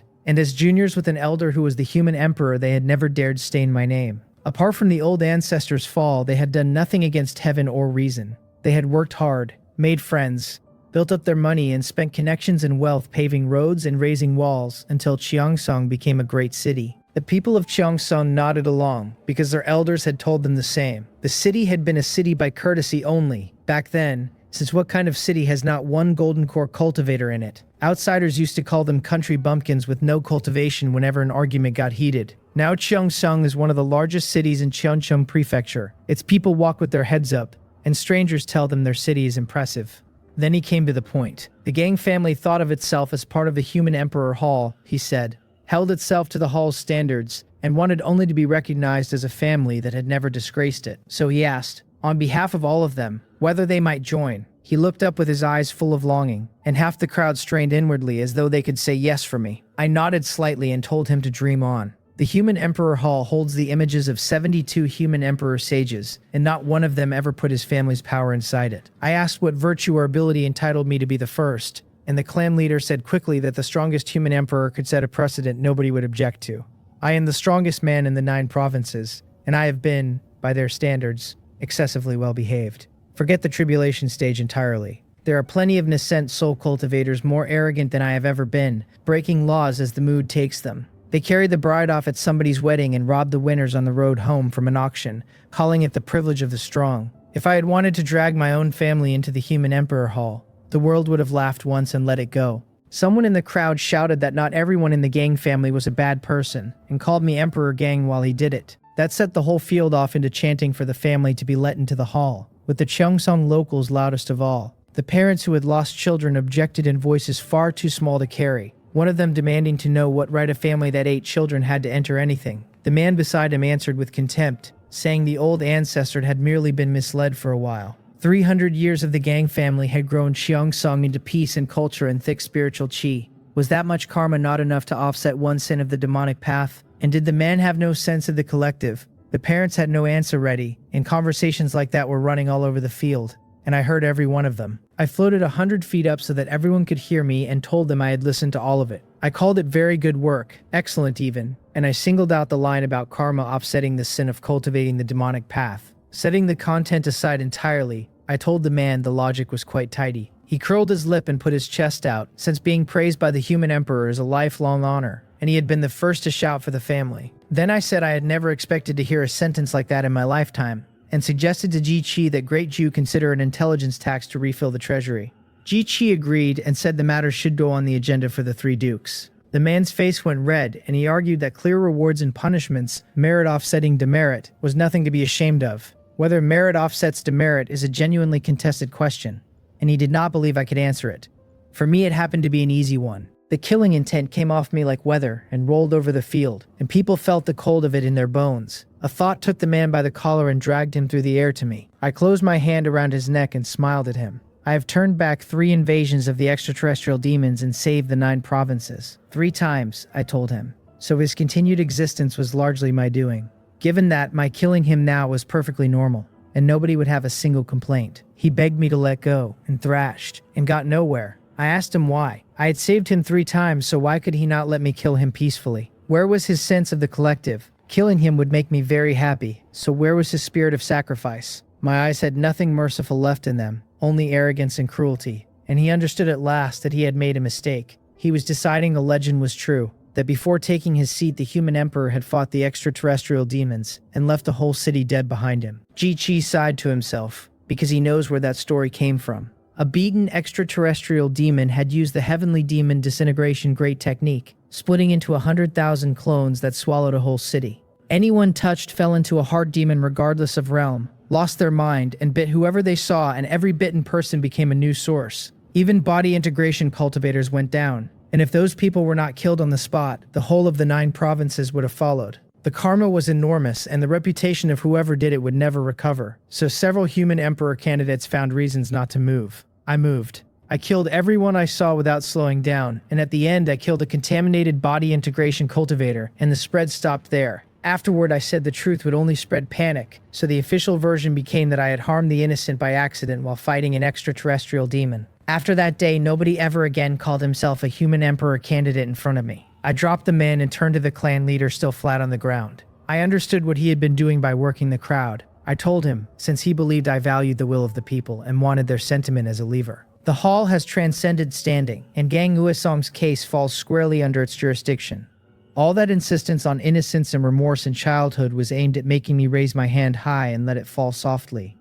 I asked whether he seriously thought I cared what people think. I stopped paying attention to him and to the crowd at the same time. I told Ji Chi to judge and sentence the demonic path case exactly as it deserved, without factoring me in anywhere. He said that was a pity since he had been hoping I would beg him to spare the family and give him an excuse to fight me. We looked at each other and laughed. Somewhere behind us, quietly, one Muhang's golden core cracked open and an ascent soul stepped out of it, perfectly formed, high grade. With the Jew emperor and the human emperor both standing over it, the case moved fast. Ji Chi used a projection orb against the trace time and picked the participants up one by one. Every member of the gang family except a few who genuinely knew nothing went to prison under sentence of execution in the autumn. Of all the men who had served as city lord in Cheongsing, exactly 2 turned out to be ignorant, and the rest were sentenced the same way. Gang Uiseng went into the heavenly prison to await divine soul annihilation. The two princes drew heavier charges for harboring and got 100 years each with no reduction and no parole.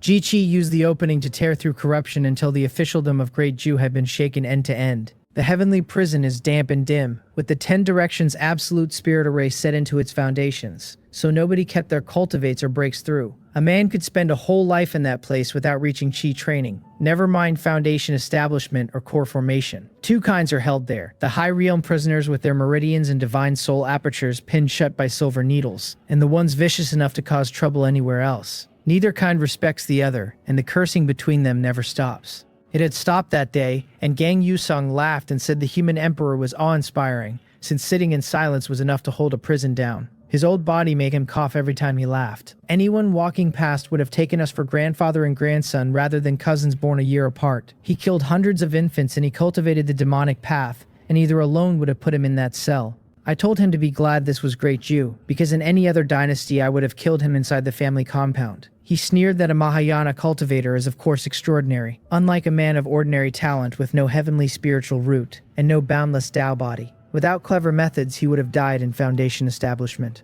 I told him not to play dumb with me. When I started cultivating, my heavenly spiritual root was hidden, and my boundless Tao body sealed, and to every eye in that village I was the most useless 5 elements waste body alive. That was the entire reason he had been able to bully me. Getting from there to Mahayana took more life and death crises than even I can count. I have never once bullied someone weaker, I said, and he had gone the other way and butchered infants. He snorted and let it drop, since the remark had only been temper anyway. He said he had one question. I had not come home in 500 years, so why had I come back now, when nobody would ever have found him otherwise? The resentment made the wrinkles on his face shake. Without my visit, he could have run all of Cheongsong from the shadows on my reputation, and with an opening he might have reached soul transformation, and bought 1,000 years. I could be the human emperor and he the uncrowned king of one small city, both alive and content. I told him I had a feeling and wanted to see the place, and that it was hard to explain. I had considered explaining what a system is and gave up halfway through the first sentence. He mumbled that the Tao of heaven is constant, and that perhaps even heaven could not stomach what he had done and had sent me to punish him. He had guessed that answer already. Not hearing it from me had sat in his chest like a stone, and with the stone gone he went from hollow to clear. He said he had asked his question and it was my turn. I was mildly surprised he had known I had one. He told me nobody visits the 3 Treasures Hall without business, and added that he would thank me sincerely if I had come only to see him off. So I asked directly, where had he gotten the method for blood sacrificing infants, and where had he learned that the power of faith could disperse their grievances?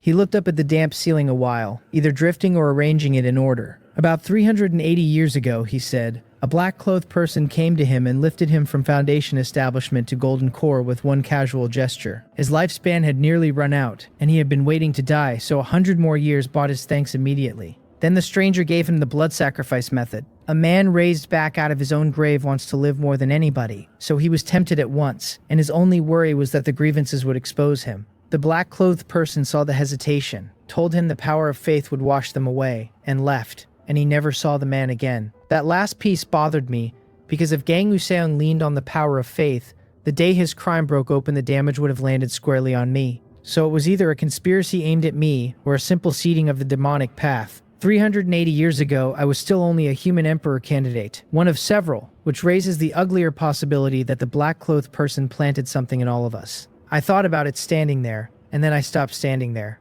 Behind me, Gang Yuseng looked at the blue sky through the small iron window, covered his face, and wept. He had come to terms with it, and he was still afraid to die. I floated over Cheongxiang with my hands behind my head and turned the old man's story over. If old G could trace back 380 years, this would be simple, and old G could burn every remaining year of his lifespan without reaching that far. I pouted at the sky about it a while. As an emperor, the man is diligent, loves his people, is fair and respects his own laws, and as a friend he is loyal to a fault. As a cultivator, he simply refuses to cultivate, which wastes a pair of dual pupils. Dual pupils belong to their founding emperor and to nobody else, and they suit the Time Tao better than anything. The legend says he was originally a fish in the Time River, that he seized an opportunity, jumped clear of the water, and took human shape. Then he came to the 9 provinces and built a great Jew that has lasted 10,000 years, and his descendants have felt close to the Time Tao ever since. I studied it once and found that it runs purely on comprehension, which makes it one more thing I cannot learn. So I muttered at the sky that Comrade Old G really needed to work harder. I took out a long thin strip of yellow paper with old characters drawn on it in cinnabar. A remote communication talisman written by the Taoist sect connects across any distance as long as both ends are in the 9 provinces. One takes an elder of the sect several months of work, so they have never had enough for their own people, let alone any to sell. I have a handful only because of the Hall's long friendship with them, and I gave the rest to the leaders of the Human Emperor Hall. Then I called Zhang Gongho. The talisman flickered, the far end opened, and an enormous phantom face filled most of my view. He said he had been about to contact me because something big had happened. His face was pressed right up against mine, so I slapped it away on reflex, and the phantom pulled itself back into the shape of a whole man. Zhang Gongho is a dark-skinned bruiser of the Witch Clan with 2 tattooed arms like pillars holding up the sky, built like a monster beast in human shape. Rumor has it he quietly helped the 4 Seas Dragon Kings write their book on the strength of Gang Li, the Human Emperor. That day he looked terrible, with 2 purpling black eyes, bruises on every patch of skin on show, and several bones broken by the way he held himself. This is a man who trades blows with tribulation stage cultivators, using nothing but flesh, and the number of people who could do that to him fits on 2 hands. So I started guessing. I asked whether he had fought with his wife again, and he said he had not. I asked whether there had been a heavenly demon invasion, and there had not. I asked whether he had invited the old Buddha of Sumeru over for stewed pork and vermicelli, and that was not it either. Before I could produce a 4th guess, he told me to stop, since a man whose lottery career peaked at the D-grade prize has no business trusting his luck. He said beautiful women were about to fight. I had no idea what that was supposed to mean. He backed up and started over. A few years ago, the Mangang Emperor had taken a concubine, hidden her from every outsider, abandoned this court, and moved into a golden house with her. I had heard he was besotted and neglecting his government, and it had not seemed remarkable, since emperors who vanish into seclusion for decades are worse. None of that falls to the Human Emperor Hall, which would have to run the world itself if it stepped in every time an emperor got lazy. The rumor, Gongho said, was that the Mangang Emperor never even touched the woman and only looked at her. The Y Emperor, of the Great Y Dynasty, an old friend of his, came out of seclusion and went to the Golden House to see what kind of beauty could do that to a man. The Mangang Emperor let him in, and the visit was where the trouble started. Everyone knows the Y Emperor's weakness for beautiful women, and even so, nobody expected him to ask outright for the concubine. He offered spirit stones or cultivation techniques or territory in exchange, whichever his friend preferred. The Mangang Emperor refused. They argued, then fought properly, and took down half the imperial palace between them. The Y Emperor still wanted her, and his friend told him it was absolutely impossible. So the Y Emperor said he would see him on the battlefield, and the Mangang Emperor said fine, and they agreed to settle it to the death. That was apparently what beautiful women are about to fight meant. He has a gift for compressing a story, cause and consequence, in one breath, and I wondered whether I ought to hire him a private tutor. 2 emperors leading their dynasties in person would each bring millions, and these are not the mortal armies of my old world. These are millions of chi training cultivators, tens of thousands at foundation establishment, thousands of golden core, and no small number above Nasensul. By my estimate, a true chi finger at the 6th level of chi training is roughly a bullet, and a golden core cultivator's burst is roughly a tomahawk missile. Set millions of those loose, and one chain reaction spills the war into other dynasties and sects until the 9 provinces are fighting themselves. They can also lock into a grand army formation, and with their chi and blood joined, only a tribulation stage cultivator or something above it could break them. I made up my mind on the spot. If mediation worked, I would mediate, and if it did not, I would mediate by force, and I hoped they would understand. As the strongest human emperor and the only Mahayana cultivator alive in the 9 provinces, stopping a war between 2 dynasties is not difficult. The only question is how much effort it costs me. After the tribulation stage, a man gets 2 roads, ascending into an immortal, or staying immortal and grinding onward to Mahayana. Then I asked him who had beaten him. He said that was the problem. Maintaining the stability of the 9 provinces is part of a hall leader's job, so the moment he heard about the duel, he went to the Mangang Emperor to mediate. Then he saw the concubine, and his whole soul went with her. She was more beautiful than any heavenly immortal, he said, correcting himself to say no fairy is as beautiful as that. He had wanted to take her away right there. His body had nearly moved on its own, and the only fix he could find was to beat himself until the pain brought him back. My smile went away. 2 emperors squabbling over a concubine had not troubled me, because those 2 became emperors, by being the least useless option in imperial families with nobody capable in them. Calling either an upright ruler would be generous, so gambling a dynasty's fortune on a woman sits well inside their range. Zhang Gongho is a different case. A man does not command in the Human Emperor Hall without a heart nature of the highest grade. If a woman could push him to the edge of grabbing her, something was wrong with the woman. I told him I was now aware of the matter and asked how many days were left before the two nations went to war. His face turned sour. They had originally agreed to settle it at the Mother River in a month, he said, and then the arguing got worse and the date moved up to 25 days. Then he tilted his head as if listening and told me they had just changed it again to deciding life and death in 2 fortnights. I said something about the state of the heavens. Not only had the date been pulled in, the terms had gone from deciding a winner to deciding who lived. My plan had been to have Gong Ho contact the former human emperor candidates and ask whether any of their relatives or friends had met a black-clothed person.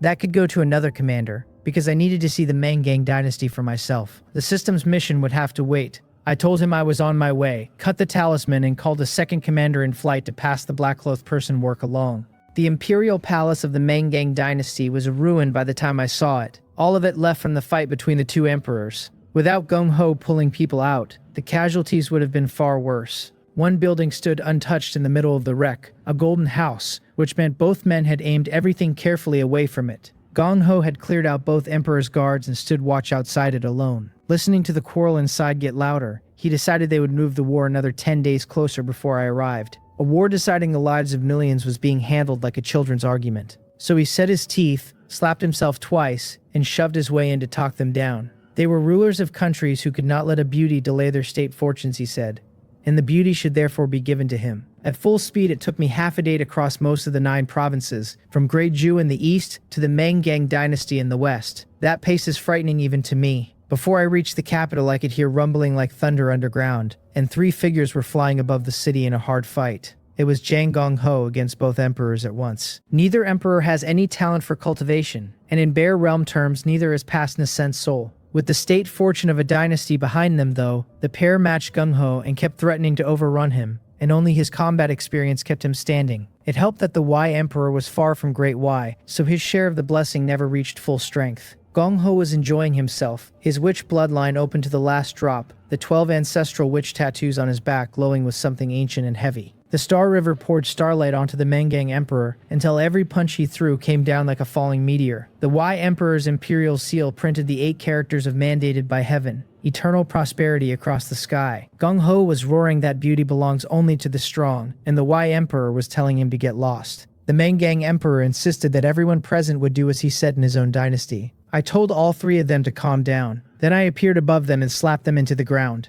The 12 tattoos went dull, the Star River drained back into the sea of stars, and the 8 characters wiped clean out of the air. It took the 3 of them considerable effort to climb out of their own body-shaped craters. Gong Ho laughed and complained that I had hit a little hard, and nearly scattered his bones, which is how he says the slap sobered him up. I did not spare him. It was fortunate I told him that he had kept enough sense to take the fight into the sky where it would touch nobody. If he had brawled inside the capital, I would have slapped him straight down to the underworld. He only laughed foolishly, since anything he said would have been the wrong thing. He considers himself the strongest man below the tribulation stage, and will challenge tribulation stage figures to a bout, and he has never once suggested sparring with me. One slap dimmed the tattoos he is proudest of.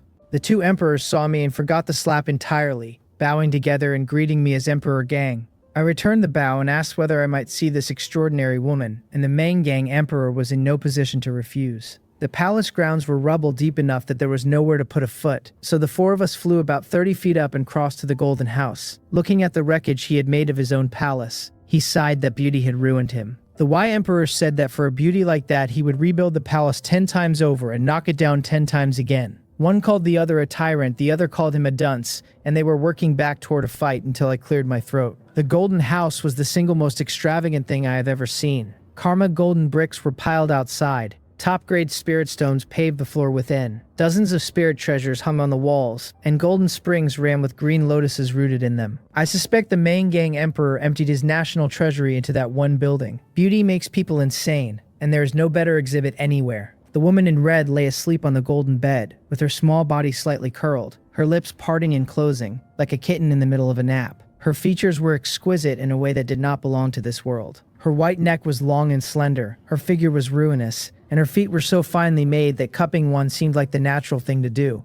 My mind is not easily moved, and it moved.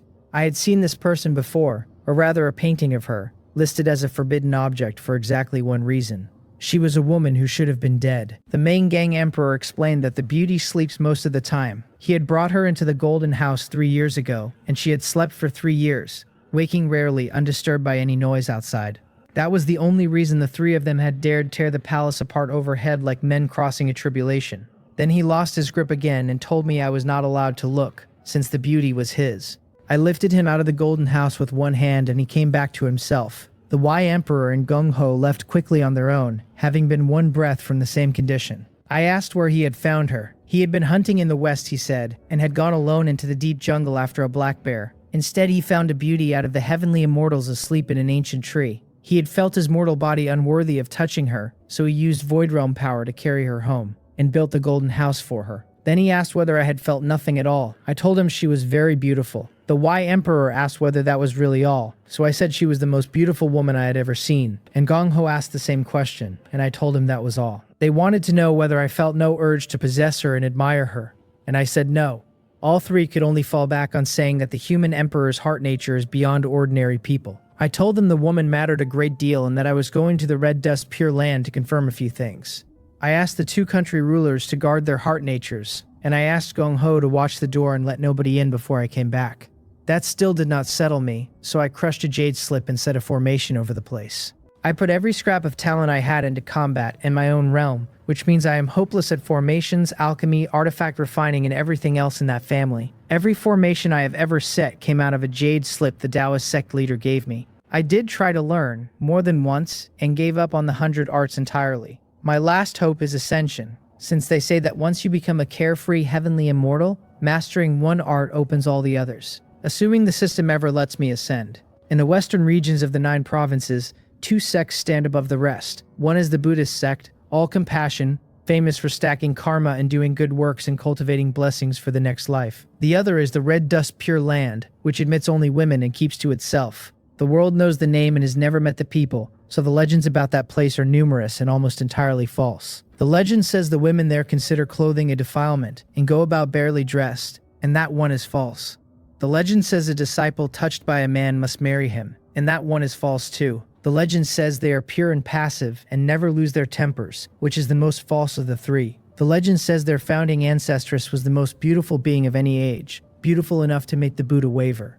That one is true. I stood outside their sect-protecting formation and announced that Gang Li had presumptuously come to visit and begged their pardon. The answer came back that they would not receive me, since the visit was presumptuous. I knew the voice and the exact grade of disgust in it. Priestess Chungok runs the Red Dust Pure Land, and she has her reasons. She was once in love with a Buddhist disciple from Mount Sumeru, and that disciple turned out to be morally rotten, and I killed him. She fell in love with a different Buddhist disciple later, and still never let go of avenging the first. On top of that, an immortal peach tree of theirs was dying some years ago, and the sect offered the world any treasure from their vault to whoever saved it. I saved the tree, and she kept her word and let me into the vault with enough sarcasm that I took the key to the vault instead. That forced her disciples down the mountain to earn money like everyone else, and I gave the key back 10 years later. A second voice I knew, clear and pleasant, told her master that Gang Li, or rather Emperor Gang, was visiting, and asked how they could possibly be rude to him. The formation opened. 2 priestesses in white stood at the mountain gate, both exceptionally beautiful, one wearing open disgust and the other a smile. The smiling one was Saintess Jungsim, whose realm and standing inside the sect have long since passed her own masters. She once told me privately that there was exactly one reason she refused to become sect master, which is that Priestess Jungsim does not sound good. She greeted me with a beaming smile that has nothing to do with her usual coolness, and said that Emperor Gang's bearing was as graceful and unhurried as ever. Behind her, Priestess Chungok was visibly wondering where her disciple kept her brain. I have never once visited that mountain without a reason, and unhurried was the wrong word for it. I told Jungshim that after all these years, she was still so gentle, far better company than a certain unreasonable priestess. Jungsim covered her mouth and laughed, while Chungok's veins stood out and she reminded herself that she cannot beat me. I said I had come to ask for advice, and I said it seriously, without any more joking. Jungsim invited Emperor Gang up the mountain to talk. Once we were up there, I laid out the whole business of the beautiful woman in the Mangang dynasty, and both of them understood how serious it was before I finished. Then I told them my guess. I suspected the sleeping woman was their founding ancestress, and that she had come back to life. I had never met the ancestress, but I had seen her portrait in their vault, and the beauty in it stunned me badly enough to stay with me for centuries. In the 9 provinces, people speak of reincarnation, and nobody speaks of the dead standing up again. So what I said was flatly against common sense. Neither of them contradicted me. They accepted it in part, because their ancestress has never been a woman common sense applies to. Back when the immortal ascension ladder was still unbroken, an immortal came down to the 9 provinces and never went back up. That fairy was as beautiful as a saint, and men were not the issue, since women at the tribulation stage could not resist her either. By her own account, her beauty had captivated a great many powers of the immortal realm, each wanting her as his exclusive possession, and they had come to blows over it. The 9 provinces were no better, and disputes broke out wherever she went, except that here she was invincible and could put each one down within a breath. The living fossil of the Taoist sect went to look at her and said afterward that this woman was the manifestation of the heavenly Tao's beauty. Immortals and mortals alike were straw dogs before the heavenly Tao, he said, and he asked who was supposed to resist its charm. People took that for elaborate praise until they watched her charm work across age, gender, and species, and understood he had meant it literally. The fairy built the Red Dust Pure Land in the west and called herself the Red Dust Fairy. After she shut herself away, she stopped meeting anyone, but painters had already recorded her face, and men fought over the portraits the way they had fought over the woman. In the end, on the advice of people with sense, every portrait was destroyed, and the one in the vault of the Red Dust Pure Land is probably the last. Her beauty amazed me and did not shake me, and my realm alone does not explain that. I have never worked out what does. I told them that as an outsider it would not be proper for me to pay respects to their ancestress, and asked the 2 of them to check the mausoleum for her immortal body. Jungseem answered that from the moment I revived the immortal peach tree, I became a benefactor of the Red Dust Pure Land, and asked how a benefactor could be an outsider. There is no arguing with her when she does that. So I went along to the chamber where the immortal body was kept. The tomb chamber was bare, an empty room holding 1 crystal the height of a person. The crystal was empty. Jungseem said the ancestress had left a seal on the outside that only the ancestress could undo, so the body had not been stolen and she must have walked out of it herself. The only thing they did not know was her condition, whether her memory had returned in full or she was moving on instinct. I said that settled it, and that the woman in the golden house was their ancestress. I had suspected it the whole way there and was still slightly surprised to watch a resurrection turn out to be real. Sheongok told Jungseem to go with Emperor Gang at once and see the situation for herself. She knew perfectly well that was already what her disciple intended. She simply cannot let Jungseem decide everything, because then there would be nothing left of her own face as sect master. The Mangang dynasty sits right next door to the Red Dust Pure Land, which is the only reason a hunting emperor in the west stumbled over the fairy after she came down the mountain. The 2 of us were looking at the sleeping woman in red again shortly after that. Jungseem said it really was the Red Dust ancestress, and meeting her she felt a closeness in the blood, which was the only thing that let her stand there comfortably. Even a woman has trouble resisting that charm. The Red Dust Pure Land stays full of beautiful women because its disciples come from 2 sources. Teachers take the women they favor while traveling, and children are born after a mother eats one of their immortal peaches. The Red Dust Fairy had eaten an immortal peach herself, and Jungseem came from the second source. She said the ancestress's beauty was not something the rest of them could match. Coming from a woman who rates herself a beauty of the sort the world produces once in 5,000 years, that admission meant something. Then she asked why the ancestress had been sleeping, and when she would wake,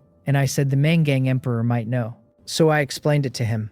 The woman was the founding ancestress of the Red Dust Pure Land, and we did not know whether this was a resurrection or a physical body spirit. Her constant sleeping was probably a body not yet adjusted to the crossing back from death. There are no confirmed resurrections in the 9 provinces, but the notes left by immortals record 2 possibilities. Either the soul escapes the underworld and returns, or the original soul is gone and a new consciousness rises out of the physical body, which is better called a new life. Then I asked whether he knew how to wake her. The 3 of them needed a while to digest any of that. When the Mangang Emperor finally answered, he told me I had to be joking. From the day he brought her into the Golden House, he had felt that touching her would be sacrilege. So how would he dare try to wake her? Sometimes she woke after a few months, and sometimes after a few days, and he had never found a pattern. I nodded, because that was roughly the answer I expected. Then I told him the Red Dust Fairy was too important to leave where she was, and that keeping her here would only bring trouble. She was the founding ancestress of the Red Dust Pure Land, and Saintess Jungseem and I had discussed it, and both by feeling and by reason she belonged back with her own sect. I asked him what he thought. He objected instantly. She had slept here 3 years and was long used to the place, he said, and I could not take her away. He knew her identity was noble, and her origins beyond him. He still could not stand to watch a beauty like that be carried off, because he understood that once she left, he would probably never see her again. So I reminded him of the rule these people live by, that when in doubt the fist decides, the strong are respected, and the weak eat dirt. Then I invited him to exchange a few moves with me. I had never expected much enlightenment from either country ruler, and a fight is the simplest thing in the world. The Mangang Emperor said, in a deep and confident voice, that he apologized in advance for any offense. The Y Emperor stepped up beside him with a considerable aura of his own and said to count him in. Between them the reasoning ran that she was only the ancestress of one of the 6 great sects. Their dynasties had produced immortals of their own, and 2 country rulers were surely worthy of her. So what if I was the human emperor, when they were emperors too? All the 9 provinces respected the human emperor Hall, and these 2 dynasties had decided not to respect it this once. Gung-Ho got himself well out of the blast radius. Unlike those 2 inflated fools he has watched me work, including the extraterrestrial demon that had caused enormous casualties before I arrived, and then came apart like a melon under a knife. The power of the Mahayana stage is not something people can measure. The Mangang Emperor put on his most magnificent imperial robe and his flat crown, took up the Star River golden staff and pointed at the sky. The galaxy hidden behind the daylight came back out, and starlight full of endless stellar power poured into the staff. That is the state fortune of the Mangang dynasty, the brilliant Star River. He also released his suppression of the Great Y state fortune, so that his opponent's share could reach this far. The Y Emperor wore an imperial robe patterned with tortoise and snake, and held the imperial seal, and the 8 seal characters on it blazed, twisted, and resolved into a black tortoise. Every drop of the heavy black northern water around him hung like a mountain, coiling until he looked like an ancient god who could cover the sky with one palm. That is the state fortune of the Great Y dynasty, the water god Black Tortoise. Both of them shouted at once for Emperor Gang to come and fight, minds clear and every tool in hand. 3 breaths later, the Mangang Emperor was lying on the ground, calling weakly for an imperial physician to save his poor lonely self. Autumn had come to the rest of the world, dry and cold, and inside the red dust pure land the birds were still singing over lush green grass. Pink peach blossom fell in sheets over Priestess Cheongok's head, and she let it collect there. Her cold and lovely face had gone gloomy. She was staring at Saintess Jungsim's immortal cave a little way off, feeling like a woman who had been left out of something. 3 people were inside that cave. One was the red dust ancestress on the bed, one was her own disciple, and the third, by every reckoning she could construct, ought to have been herself. Instead, the third was Gang Li. She is not descended from the ancestress, having been carried up the mountain by the previous sect master in her prime, so she has no resistance to the ancestress's charm. She had refused to believe that, and gone to look at the sleeping immortal face with a heart full of longing, and the longing turned into wanting to keep her. Saintess Jungsim and Gang Li had escorted her out of the cave together, by methods a little rough. Why was Gang Li perfectly fine in there, she wanted to know, while the sect master of the Red Dust Pure Land stood outside like a stranger. Inside the immortal cave, whether from the change of surroundings, or simply the right hour, the Red Dust Fairy began to wake. She opened her eyes, the black and the white in them very distinct, and looked at the 2 of us. The whole cave seemed to light up when those eyes opened, and I lost a moment somewhere in it. She asked softly who we were, and where the simpleton had gone, the one who only knew how to giggle at her. Jungsim went down in a full formal bow and greeted her ancestress as her 36th generation descendant. I greeted the Red Dust Fairy as the 72nd generation human emperor. She looked at both of us with hazy eyes and asked whether Jungsim was really her descendant, then asked who she herself was, and what a human emperor might be. Jungsim asked whether the ancestress remembered any old friends or past events at all. She said she remembered waking inside a giant crystal, with something binding it from the outside. After she broke free, she went down the mountain and walked east, through 2 small towns until she reached a forest. The further she walked, the more tired she became, so she found a big tree and fell asleep under it. When she woke, she was in a golden house with a man staring blankly at her, and he would not answer a question and only giggled, so she got bored and slept again. That had repeated several times, she said, and then we had appeared in front of her, and she told all of it in pieces, as though speaking at length was new to her. Jungsim asked whether she remembered anything of the immortal realm, or of her descent into the mortal world, and she shook her head gently. Jungsim and I traded a look. She had lost her memory in coming back, or more precisely, her physical body had not carried any of it across into being alive again. Something in her account bothered me, though. I could not name it yet. I built a small 3-dimensional map of the Red Dust Pure Land out of spirit chi and held it up for her. I asked whether this was where she woke, and whether she had walked in this direction, and she nodded. I asked whether she had passed through these 2 small towns before reaching the forest, and she nodded. I asked whether she had gone through in daylight, and she nodded again. We talked with her a while longer, telling her what the old texts said about her past, and what the 9 provinces look like now. When she started wanting sleep again, we settled her down and left. Jungsim asked what the problem was. I told her I could not name the specific problem, only that there certainly was one.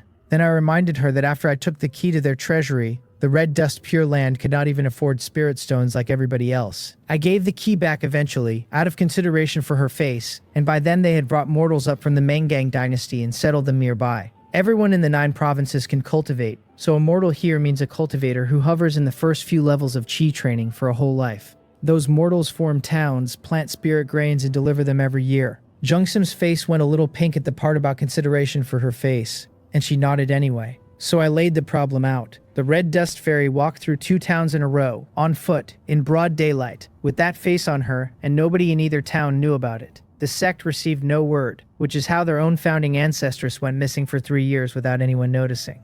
Jungsim caught up halfway through the explanation. The ancestress's tomb sits in a remote spot, so nobody seeing her leave the mountain was reasonable enough. Walking through 2 busy towns in daylight unseen was not. She protested that it should not be possible, since each town has a Golden Core junior sister stationed in it, and the spirit grains from both are of excellent quality. I looked at her and let a little of what I thought of that reasoning show. I told her that on finding a problem, her first move was always to deny it instead of solving it. Then I turned into a streak of light and left for the 2 towns. Behind me, Jungsim stamped her foot, pulled a book out of her storage ring, and threw it hard on the ground. They had said men liked silly girls, and the book had not worked at all, and her own master had sworn it was a bestseller across the 9 provinces. The cover of the book, lying face up on the grass, read 100 Ways to Make a Man Take the Initiative, by teacher Cheongok. Then Jungsim turned into a streak of light of her own and came after me. A while later, priestess Cheongok came past, saw the book still lying there, sighed quietly, and bent to pick it up. She had written it herself, after all. The 2 towns are built along a small river, so the upstream one is called Upriver Town, and the downstream one Downriver Town, which is at least honest work. Cheongsong has never given me that courtesy, and after 500 years I still have no idea what the Cheong in it was supposed to refer to. Upriver Town was prosperous and busy when I came down into it. The mortals there live and work in peace, untroubled by the ceiling on their cultivation, and none of them seems to feel small about serving a mountain full of fairies. The people of Upriver Town were all busy with their own business. Vendors shouted in the street and told outrageous lies about their handicrafts. A shopkeeper welcomed guests warmly. A kitchen roared with fierce flame. Families sat around tables eating, and a few were getting ready for the autumn harvest.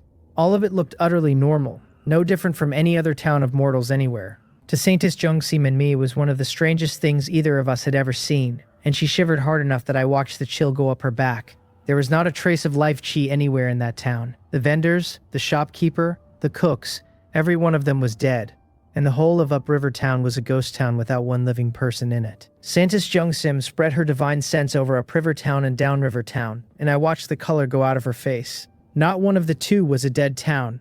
Both were.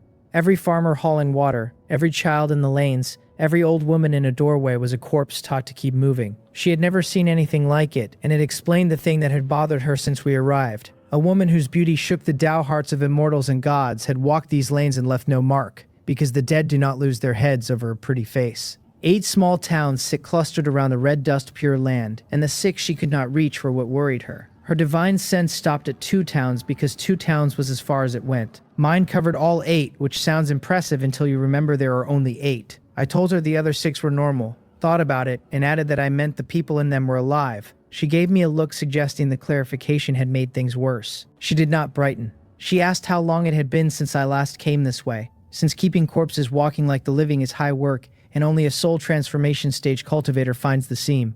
Then she explained the staffing in a flat, unhappy voice. Cultivators at soul transformation had passed the point of needing food long ago, so to the elders on the mountain, the spirit grain was small housekeeping with nothing in it to go wrong. The sect posted only Golden Core stage disciples whose cultivation had no hope of climbing, then set one Nascent soul manager over all 8 towns. I told her there was a problem now, and it was enormous. The tavern at the foot of the street was small, and the shopkeeper came at us the moment we sat down.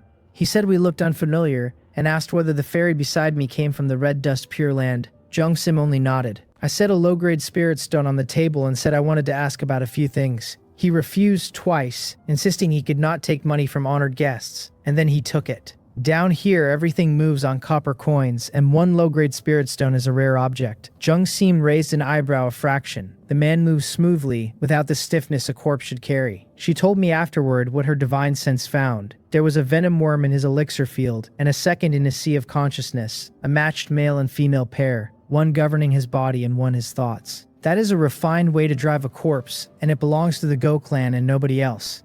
The disciple stationed in this town was a Go clan woman, so she swallowed the discovery whole and sat watching me chat. I asked whether any particularly beautiful fairies had come through in recent years. He answered without thinking. 2 years ago, no. 3 years ago, a fairy had passed who looked like she walked out of a painting. Every man in the room had put down his bowl and gone into the street to see her. She never glanced at them once and went straight past, barefoot. A few who wanted to follow were stopped by Fairy One Ryong, the disciple stationed here. So I asked whether One Ryong had seen the beauty too, whether she had worn an infatuated expression, and whether she had carried the woman off. The shopkeeper went pale and begged me not to say such things, because Fairy One Ryong would never be so undignified. Her expression had been perfectly ordinary, and she had simply remarked that the woman was beautiful. Beside me, Jungsim frowned. One Ryong was a daughter of the Go clan and no descendant of the Red Dust Fairy, so there was no reason for her to be immune. Strange on top of strange. I let none of it show and kept talking like a bored traveler. I asked how the harvest had gone, where One Ryong had got to, what the Red Dust Pure Land paid for the spirit grain, and whether anything came off the top. He had decided we were inspectors from the sect and answered honestly. Then I smiled and asked whether he knew that he was already dead. He looked at me blankly and asked what I was talking about. I waved it off as a joke and let him go back to work. Outside, Jungsim wanted to know whether One Ryong had done it. I told her not to jump that far that fast. One Ryong should be golden core at best, and from the level of the worms in these people, no golden core cultivator could produce corpses this convincing. The Go clan are also not the only people alive who can raise a venom worm. I have knocked around Kangho a long time, while Jungsim spent a few symbolic years down the mountain and went home.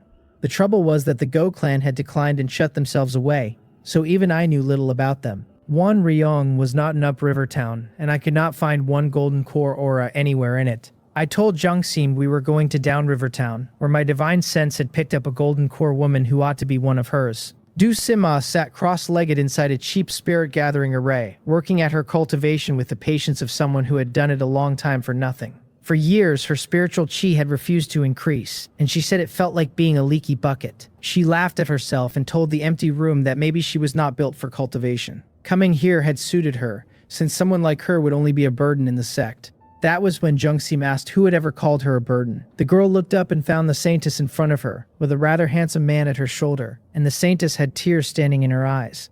How could she not? She had no strong memory of Wan Ryong, but she had a very strong memory of Du Sima. Her Golden Core junior sisters all thought a saintess too lofty to approach, and out of the whole crowd only this one came knocking with questions about Dao cultivation. A few years apart, and the two of them were separated by the living world and the dead one. She knelt, put her arms around the girl and sobbed that she had been negligent. Du Sima, who had no idea what was happening, held her posture and patted the saintess on the back. Du Sima kept telling her it was all right. Look, she was fine. Please stop crying. Every word of that comfort went into Jungsim like a knife. She forced herself steady, then introduced me as the current human emperor, Gang Li. Du Sima covered her mouth and said, "So this was the one senior sister talked about so often." She remembered something, winked at the saintess and flashed a wicked little smile, which earned her a strained one back. Then she asked, wide-eyed, whether it was true that my martial prowess was unmatched, that I was the greatest in the 9 provinces, that I could stand against immortals. I told her I used to think I was omnipotent.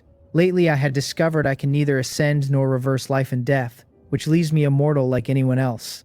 That flattened the mood. I helped Jungsim to her feet and changed the subject. The Red Dust Pure Land was planning a rotation, I said. One that would send every Golden Core cultivator down the mountain for a few years. And did she have suggestions? Her eyes lit up, because a rotation meant going home, then dimmed, because there was no improvement left in her. Going home would only burn resources the sect could spend on somebody else. She said she would be fine right here. So, I said, thoughtfully, that she was dedicated and selfless, still cultivating after descending the mountain, and that I would report every word of it to Priestess Changok. She went from shy to alarmed, and demanded to know why the human emperor was running her sect's internal affairs at all. Her calculation was easy to read. If the sect master heard that report, she would be rewarded. Some talented senior sister would replace her, and those years would be poured into a post nobody needed filled. I told her that her sect's management standards were not up to par, and that I was offering suggestions on Priestess Chongok's behalf. She had more to say, so I steered her off it and asked where One Ryong had gone. Du Sima was not sure. Senior sister One Ryong had taken to leaving Upriver Town for months at a stretch, but she always came back for the autumn harvest, and that would be in the next few days. Since there was no finding the woman before then, we settled into Downriver Town and kept the dead girl company. I took out a remote communication talisman and called Jang Gongho. He was to go to the southern border and find someone from the Go clan. What cultivation stage does a person need? I asked, before making a corpse worm that lets the dead walk freely and never notice they have died. He was eating when I said it. He left still holding his bowl, straight through the Mengang Emperor and the Y Emperor both calling after him to finish the meal. Several days went by and Du Sima was happier than she had been in years, with senior sister Jung Sim on one side and Gang Li the human emperor on the other. We corrected her cultivation and told her stories from all over the 9 provinces continent. She mentioned her stalled realm, and I put a hand on her head and told her it was normal. Cultivation cannot be rushed, I said, and it would loosen in time, and I had been through stretches like it myself. She did not notice my eyes go flat while I said it. A corpse does not advance.